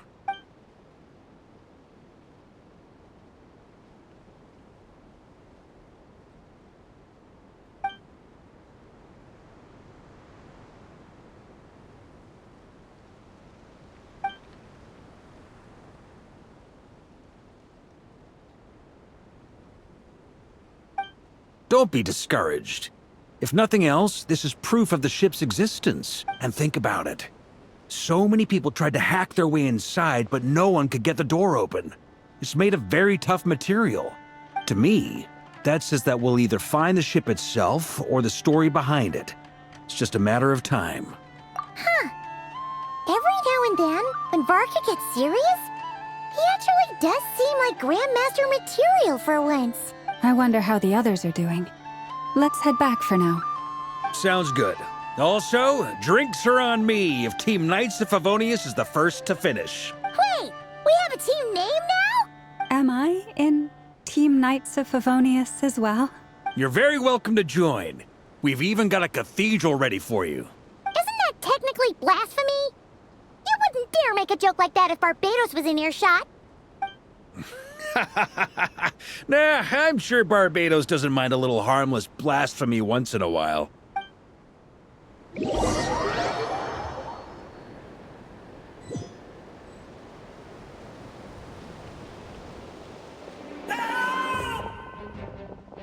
Oh, no! Get away! Oh.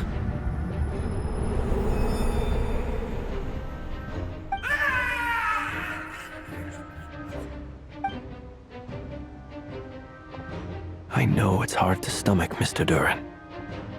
But as I'm sure you've noticed, there is nothing we can do to intervene in that which unfolds before us. But we have to at least try. And try you have. But are you aware of how many unsuccessful attempts you've made now? I wasn't keeping count. I'm afraid this is the 39th failure so far. Or the 5th if we're only counting this particular victim. There are no indications that these phantoms may be altered in any way. You seem to have calmed down a little. I'll make us a fire. You should rest and have some water. Feeling any better now, Mr. Duran? May I ask a few questions? Be my guest. What exactly are we witnessing here? What happened to those people? My guess would be that we are seeing Nodcry during the Conrian Cataclysm. Would that be accurate? Conria. That is correct. As you know, once the Abyss senses even the tiniest crack, it floods in and spreads like wildfire. There was a time in the distant past when it permeated all of Nodcry, causing immeasurable harm. The people paid a terrible price to heal this land. Then 500 years ago, the whole of Tevat suffered an abyssal disaster. Once more, Nodcry was dealt a devastating blow. I see. In the face of the abyssal onslaught, all were like grains of sand tossed around by a tidal wave. Be they human, fae, or god. The moment you witnessed is but one drop in a whole ocean of catastrophe. All right. I guess that answers my second question, too. I wanted to know why there's nothing I could do to help them, and that's because what we are seeing is history. That would be my guess as well. As I understand it, history and fate are not all that dissimilar. The latter may be unseen to us, but both are immutable. Yes. Fate was determined long, long ago. I still have a couple of other questions for you, Mr. Flint's. You mentioned more than one abyssal disaster that has struck this land in the past. How can you be sure that what we're seeing is from the Conrian incident? And also, how are you able to stay so calm when you're talking about these events? From everything I know about you, you're not cold or ruthless, and you're not indifferent to the suffering of others. Alas, I am forced to show my age. I must be 600 or 700 years old by human measure. Wait, so you... One is not easily moved by history when one has witnessed the truth firsthand. I'm sorry. You needn't apologize. Your passion is a good thing to have. Treasure it, because someday you may find it in terribly short supply. Now, at the risk of offending you, I have a question in return. Your curiosity toward the abyss, is it born from hatred or because you sense its call? I only ask because I kept a fragment of Rerir's body in my lantern for a short time. Specifically, his heart. So I know what a burden it can be to carry the abyss with you, and I hear its power growling from somewhere within you. In my eyes, your mere existence is a miracle. My honest answer is... I don't know. I don't think I have the confidence to say for certain. What I will say is the abyss is not the only issue that haunts me. Even before I became who I am today, the question dogged me constantly.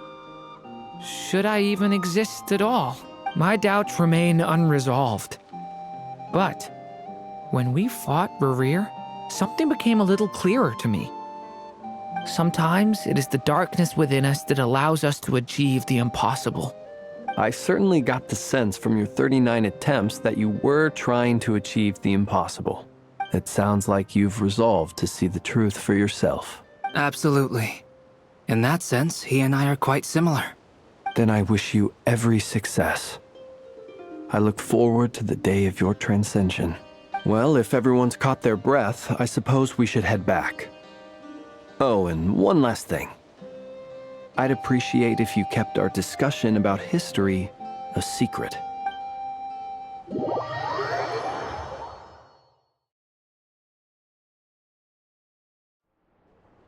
Incredibly, our separate investigations led us all to the same conclusion.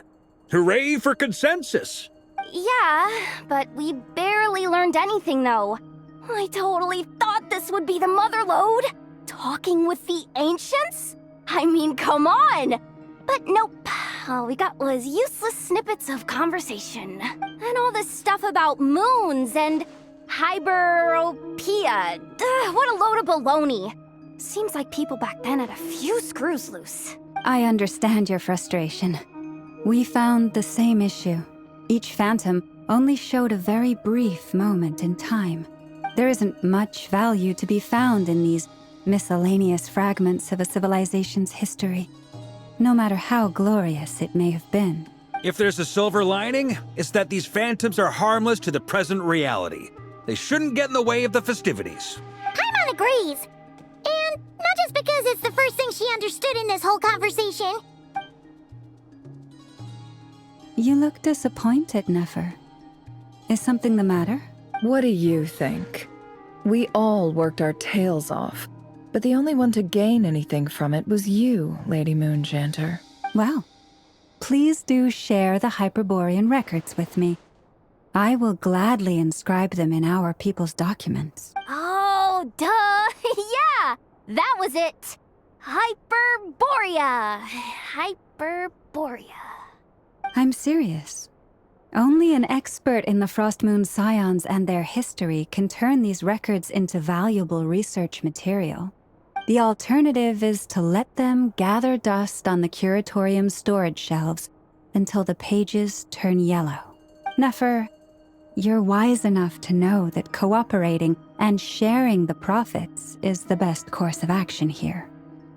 Well, that goes without saying. Sure, let's do that. Huh? But didn't you say we aren't supposed to give out intel for free? Sorry. Shutting up. Shutting up. Now is not a good time to push Nefer's buttons. Anyway, back to Moon Prayer Night.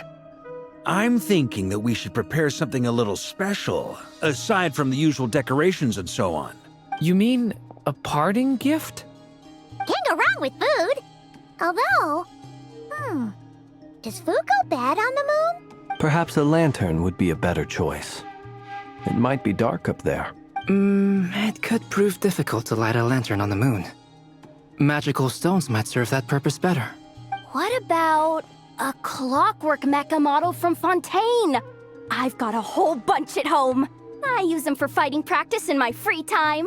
None of these sound like things she would be even remotely interested in. But we don't interact with her enough to know what she likes. Yeah. It would really save us the guesswork if someone could find out what she's into. Wait, what the? Traveler? They're all looking at you. Great! Haha, problem solved. Now, I need to stop by Dory's. Gonna need her help sourcing a bunch of stuff for the festival. Then let's leave it there for now. We all have our own business to attend to. Traveler, if you find out what Kutar likes, let us know right away.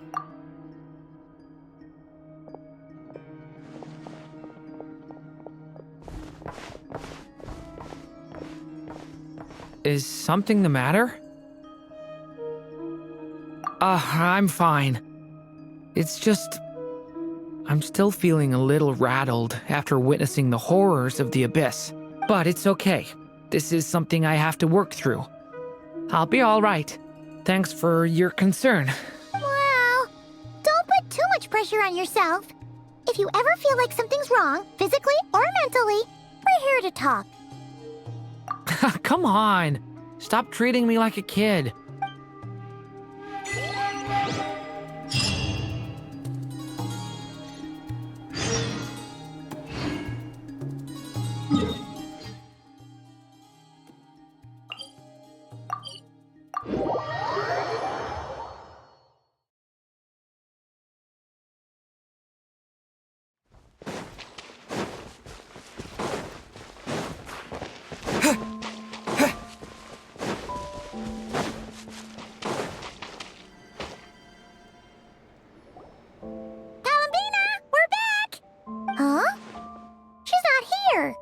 Weren't there a few Kuhenki here last time, too? Where did they all go? Walkies? For Kuhenki? You're not pets, you know. Oh, well. Looks like we just came at a bad time. Let's try again tomorrow. There's still a few days until Moon Prayer Night, so we're in no rush. Besides, she needs time to rest anyway.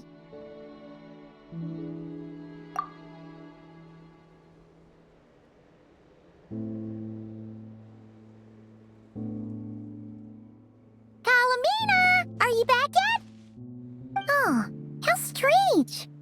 Looks like she still isn't here, right? It's not like her to spend so much time outside, especially since she's worried about attracting unwanted attention. What about Luonatar? Luonatar, you there? Hey, do you know where Kalambina went? Sorry, didn't understand. But if you know where she is, could you take us to her? Yeah, that's even stranger. What about him?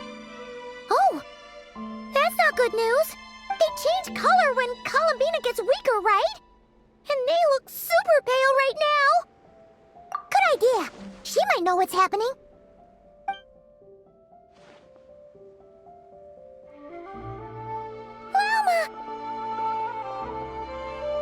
Ah, it's you. How is Kutar? Is she okay? No, she hasn't. I came here to check on her after I noticed the flowers had changed color. Based on past precedent, she must be very weak right now. Even getting up to walk would be a struggle. It seems unlikely that she wandered off outside. Not to mention that she doesn't do that at the best of times either. So yeah, this is super weird. No. Very few people are in the know about Kutar's whereabouts. And if anyone suspicious had visited, they'd have left some sort of evidence. Come on, let's go to Nasha Town. If anyone has seen her, someone there will know about it. It's not Krai's information hub after all. Makes sense. Let's go!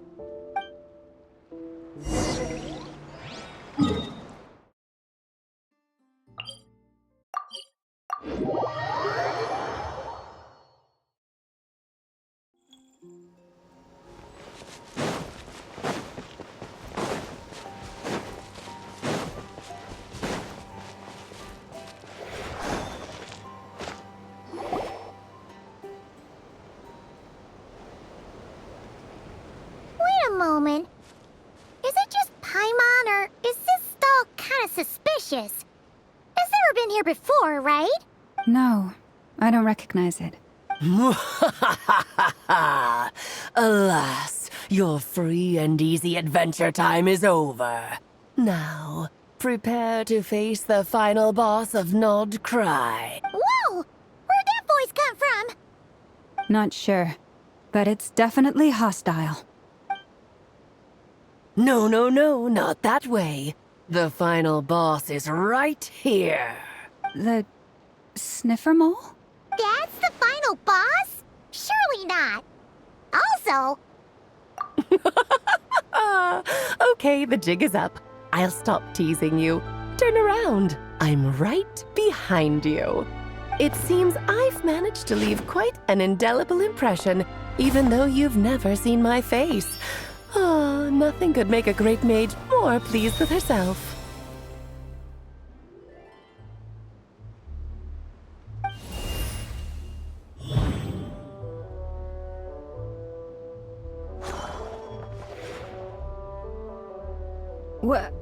What is going on?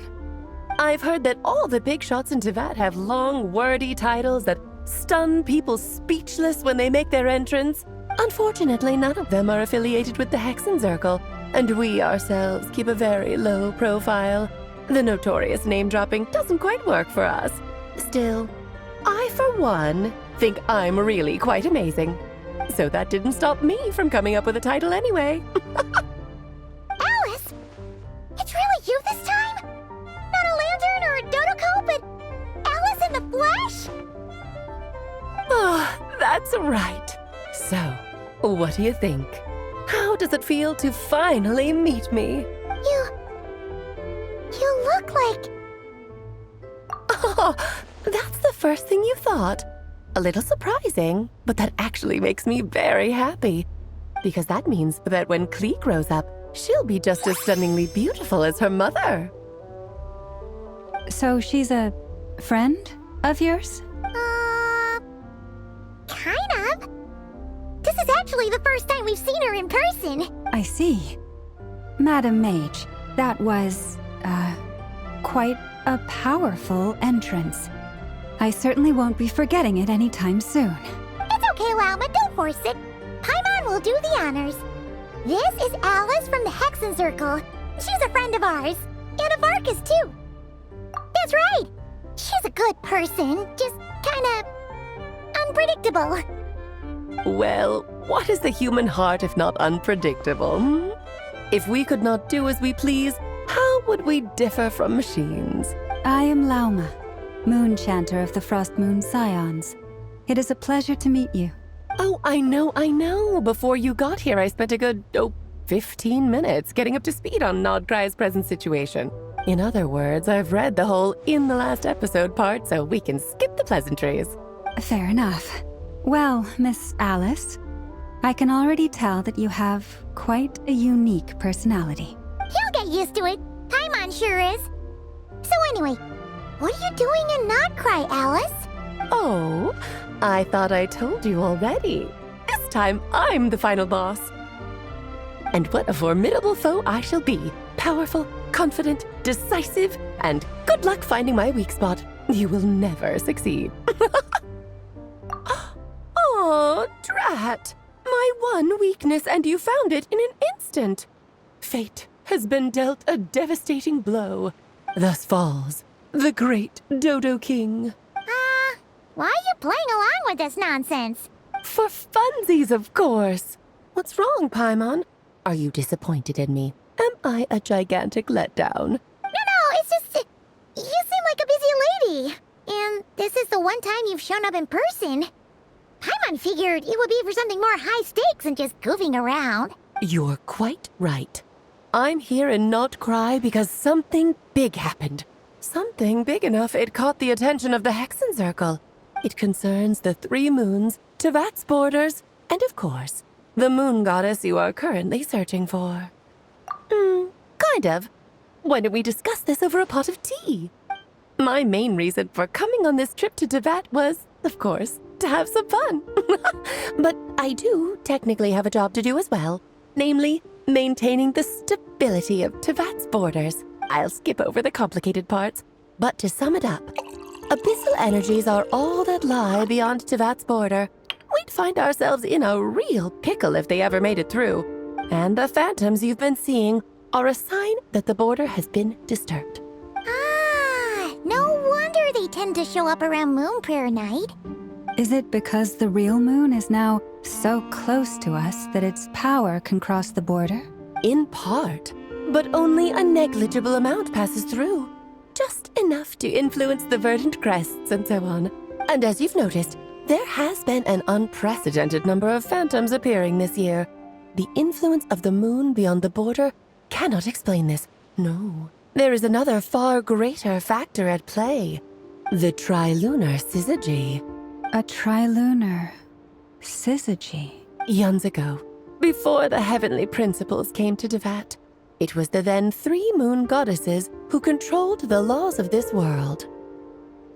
Oh, that's exactly it! The 3 goddesses split these powers amongst themselves, promising never to consolidate them into one singular body. This was meant to keep the world stable. But, fast-forwarding to the present, the eternal moon's marrow is with you, while the iridescent moon's marrow, which should never have appeared in this world, has been retrieved. Add that to the presence of a moon goddess in the flesh and... the power of all 3 moons is gathered here in Not Cry. There hasn't been an event like this since the War of Funerary Flame, and it's having a noticeable effect on Tevat's borders. Because I wish to give my darling daughter a peaceful, sunny environment to grow up in. Is that a good enough reason? Kinda sounds like you're dodging the question, but it does make sense. Well, that's one reason anyway, and the most important one. The others are a little complicated to explain. For instance, cleaning up after dearest Miss R. Albedo could tell you more about that if you're curious. But right now, I have a more important question to ask you. Why are you collecting the moon marrows? I see. Nicole told me about that legend once. Nicole? You mean Mage Anne? Oh, so you remember. Yes, of course. That was a story about fate, her area of expertise. But back to the story of our dear moon goddess. I'm afraid her intended method of returning to the moon is unlikely to work anymore. What does that mean? She may be missing, but she hasn't gone anywhere. She has disappeared.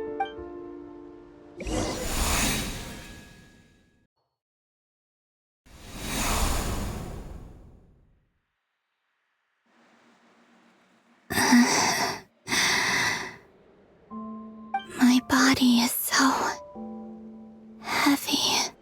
Wait, no. It's my mind that's heavy.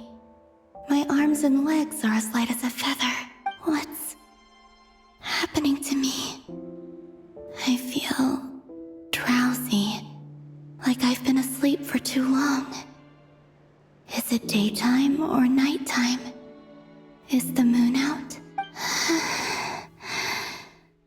I think I'll go for a walk.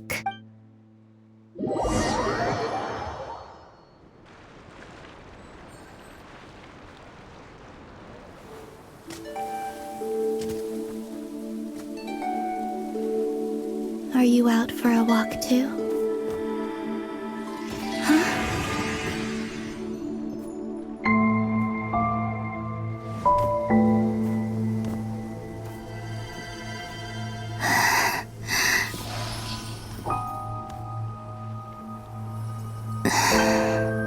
The day has come at last.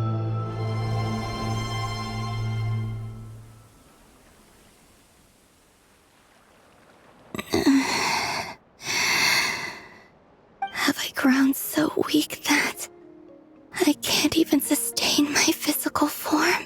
But Moon Prayer Night is nearly here. I was so close to returning home. Death is near. Is this how it ends for me? Will I return to the moon after I disappear? Or... I don't want it to end like this. So far, at least, I still exist. Even if not physically, I can still feel, but as my power wanes, I'm sure that too will fade. I suppose I might take one final look at this world. The world where I was born.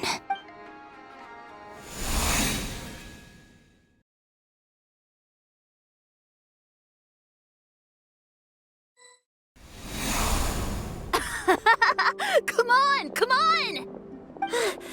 Wait for me! The Frost Moon Enclave. How much it has changed since I was born. These decorations, they're so heavy. It's times like these when you kind of wish men could be priestesses and acolytes too. How fascinating. I've never had the chance to be privy to people's private lives in this way.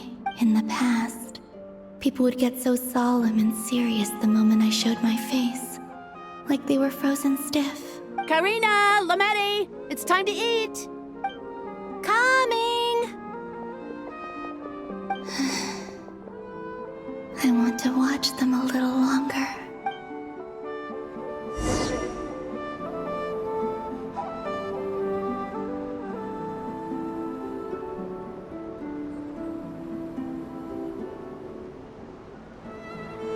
So just fill these balloons with air, right? Yep. Try a couple now to test things out. The rest can wait till Moon Prayer Night. Think fast! Rita! Teasing an acolyte of the Frost Moon Scions? Surely that's a punishable offense. Take this! Huh? All right, enough horsing around. Lady Lauma gave us a task. We should get back to it. The task is just to check that the balloons don't leak, right? Doesn't matter if we fill them with air or water. Yeah. Okay, you got me there. And you got me there. But still, we can't use all the balloons before the festival even starts. We won't use all of them. And as long as Lady Lauma's trusted acolyte doesn't snitch, this can stay as a little secret between friends. A couple more can't do any harm, right? Oh, you menace. Then, think fast!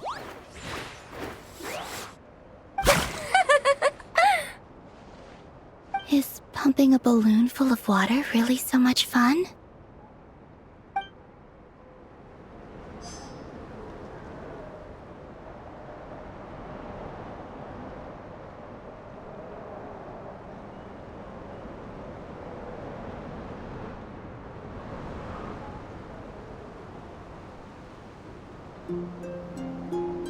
I'm sure you're both tired from playing all day. Come on, eat up. A plain, humble meal. That has always been the way of the Frost Moon Scions. Huh? How come Lametti got a midsummer berry dessert? Oh, I always get Lockaberry. I don't mind sharing. You can have a bite of mine if I get to have a bite of yours. They're sharing food? I've never shared food with anyone before. Even at the Harbinger tea parties, everyone just ate off their own plate. And when I couldn't finish my food offerings from the Frost Moon Scions, they'd leave the leftovers out under the moonlight for the animals to claim. Hey! That was 2 bites! Oh, then you can have another bite of mine. Oh, you too. Oh, don't fret now. Here, have some of Granny's too. So this is what it means to be family.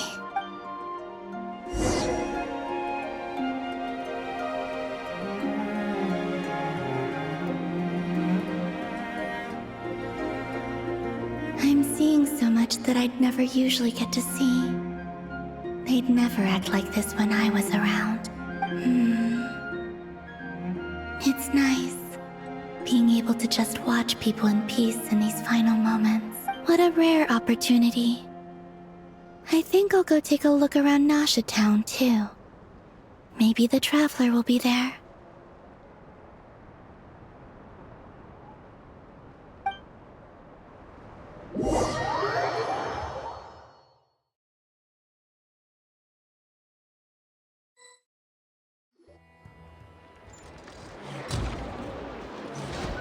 After the War of Funerary Flame, the Moon Goddesses were no longer recognized by Tevat. They lost the whole foundation for their existence. That's why the Moon Goddess's strength is fading. She cannot withstand the world's rejection of her. To be more pedantic about it, the Moon Goddesses did something to offend the heavenly principles, and that's why they were ousted. Something of a recurring theme in Tevat's history. Theoretically, speaking so candidly should put me in their crosshairs too, but they can't tell me what to do. I'll say whatever I want. Anywho, the Moon Marrow energies were but a drop in the bucket for her, and that battle against the Rerir of Solnari only weakened her further. Fortunately, it happened close enough to Moon Prayer Night when the Kuvaki concentration here is high. That's the only reason she managed to survive this long. What do you mean, fortunately?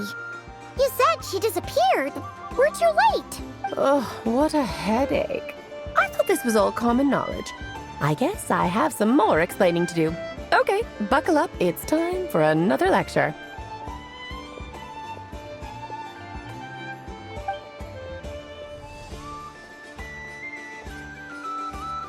Now, I said earlier that the Moon Goddesses lost the foundation for their existence. The reason for that has to do with the natural order. Basically, the rationale for their existence in Tevat was lost. The same logic applies to the present Moon Goddess, too. Consider her existence so far.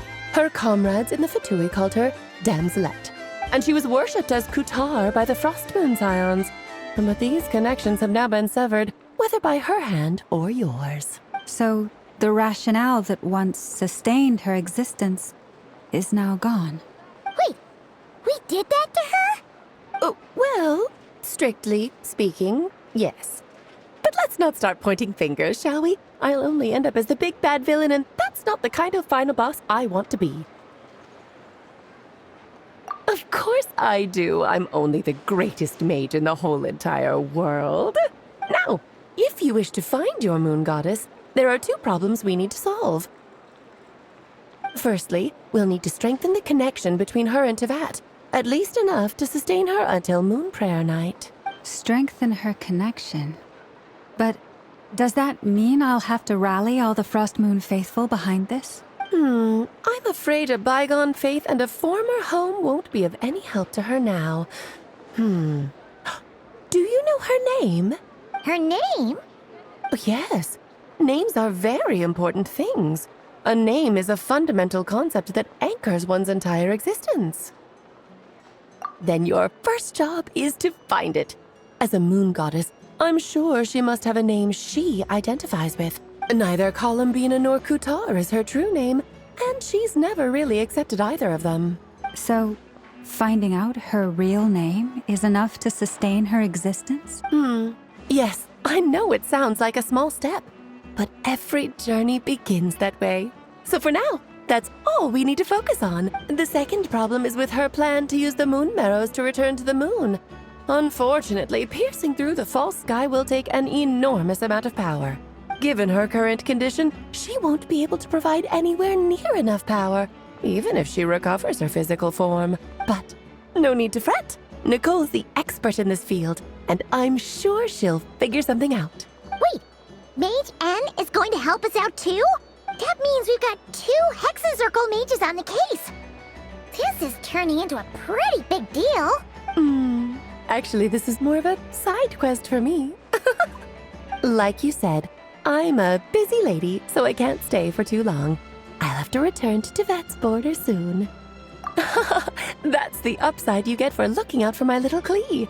Hopefully that will incentivize you to carry on keeping her company in the future. Anyway, jokes aside, you'd better get moving. It will take quite a miracle for the Moon Goddess's consciousness to hold out till Moon Prayer Night. Oh, I suppose I might as well tell you where Nicole is before I leave. Off you go now. Time to meet your new friend. Oh, yes, and a little suggestion. Don't forget to mind your heads. What? I wonder how Duran's doing. I should really go see him before I head back. You really are super busy. I most certainly am. There's so many children I have to keep tabs on just in Mondstadt.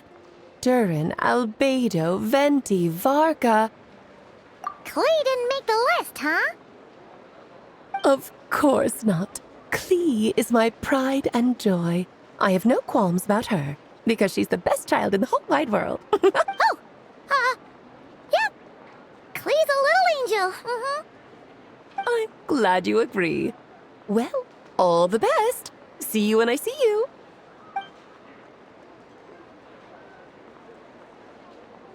She left in a hurry.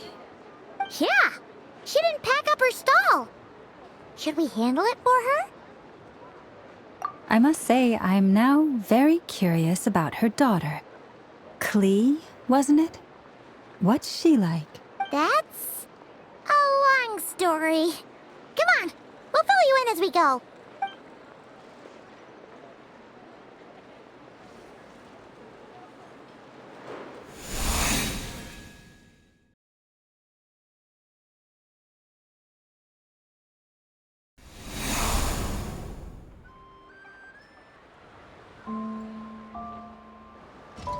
What a lively place. I've never experienced Nasha Town like this before. Hey, you old geezer! Your hammer's rusted through! Who are you calling old geezer? Are they quarreling? I'm looking right at him! You've really gone downhill since giving your daughter free rein in the workshop. Can you even swing a hammer anymore? It shouldn't take you days just to fix a single chair! You might as well use that hammer to massage my back for all the good it's doing. Don't run your mouth, or you'll get a back massage that'll put you in bed for the rest of your life. Look, the materials haven't arrived yet, all right? You know how busy it gets in the days before Moon Prayer Night. I'll bet you send all the materials to your little princess. Blood's always thicker than water, huh? All right, you've made your point, Uncle Koski. As soon as the materials arrive, fixing your chair will be the #1 priority. And Dad, if you've got time to chat, why don't you lend me a hand, See? Lolka knows what the score is. I guess they're friends. But the way they spoke to each other was so ugly. Then again, it wouldn't be the first time I've seen something like this. Columbina! Sing outside my door in the middle of the night one more time, and I'll unscrew your vocal cords. You hear me? Oh, Zandrone. So that was her way of trying to be friends with me. What a pity. I won't get the chance to say any ugly things in reply.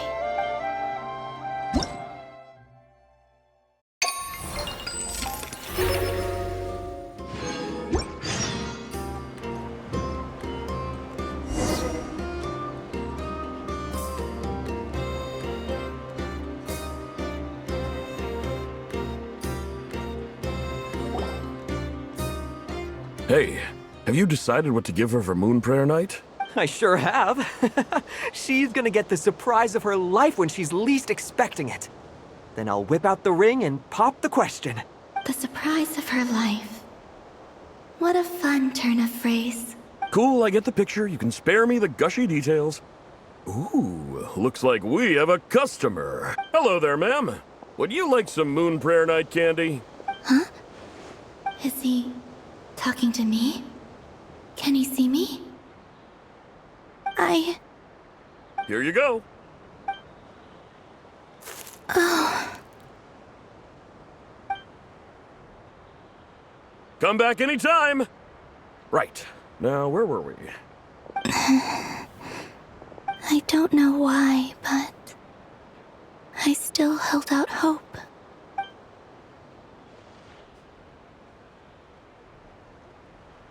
The most important thing right now is to find that mage. This name thing seems super important too, but where do we even start looking? I'd better go pay the Fatui a visit.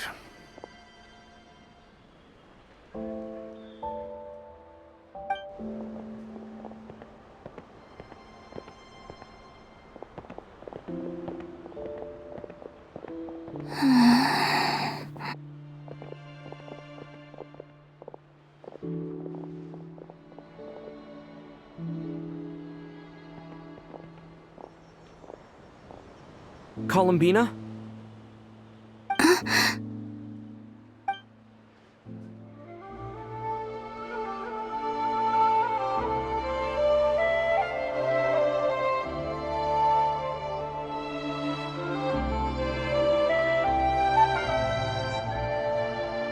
Traveler?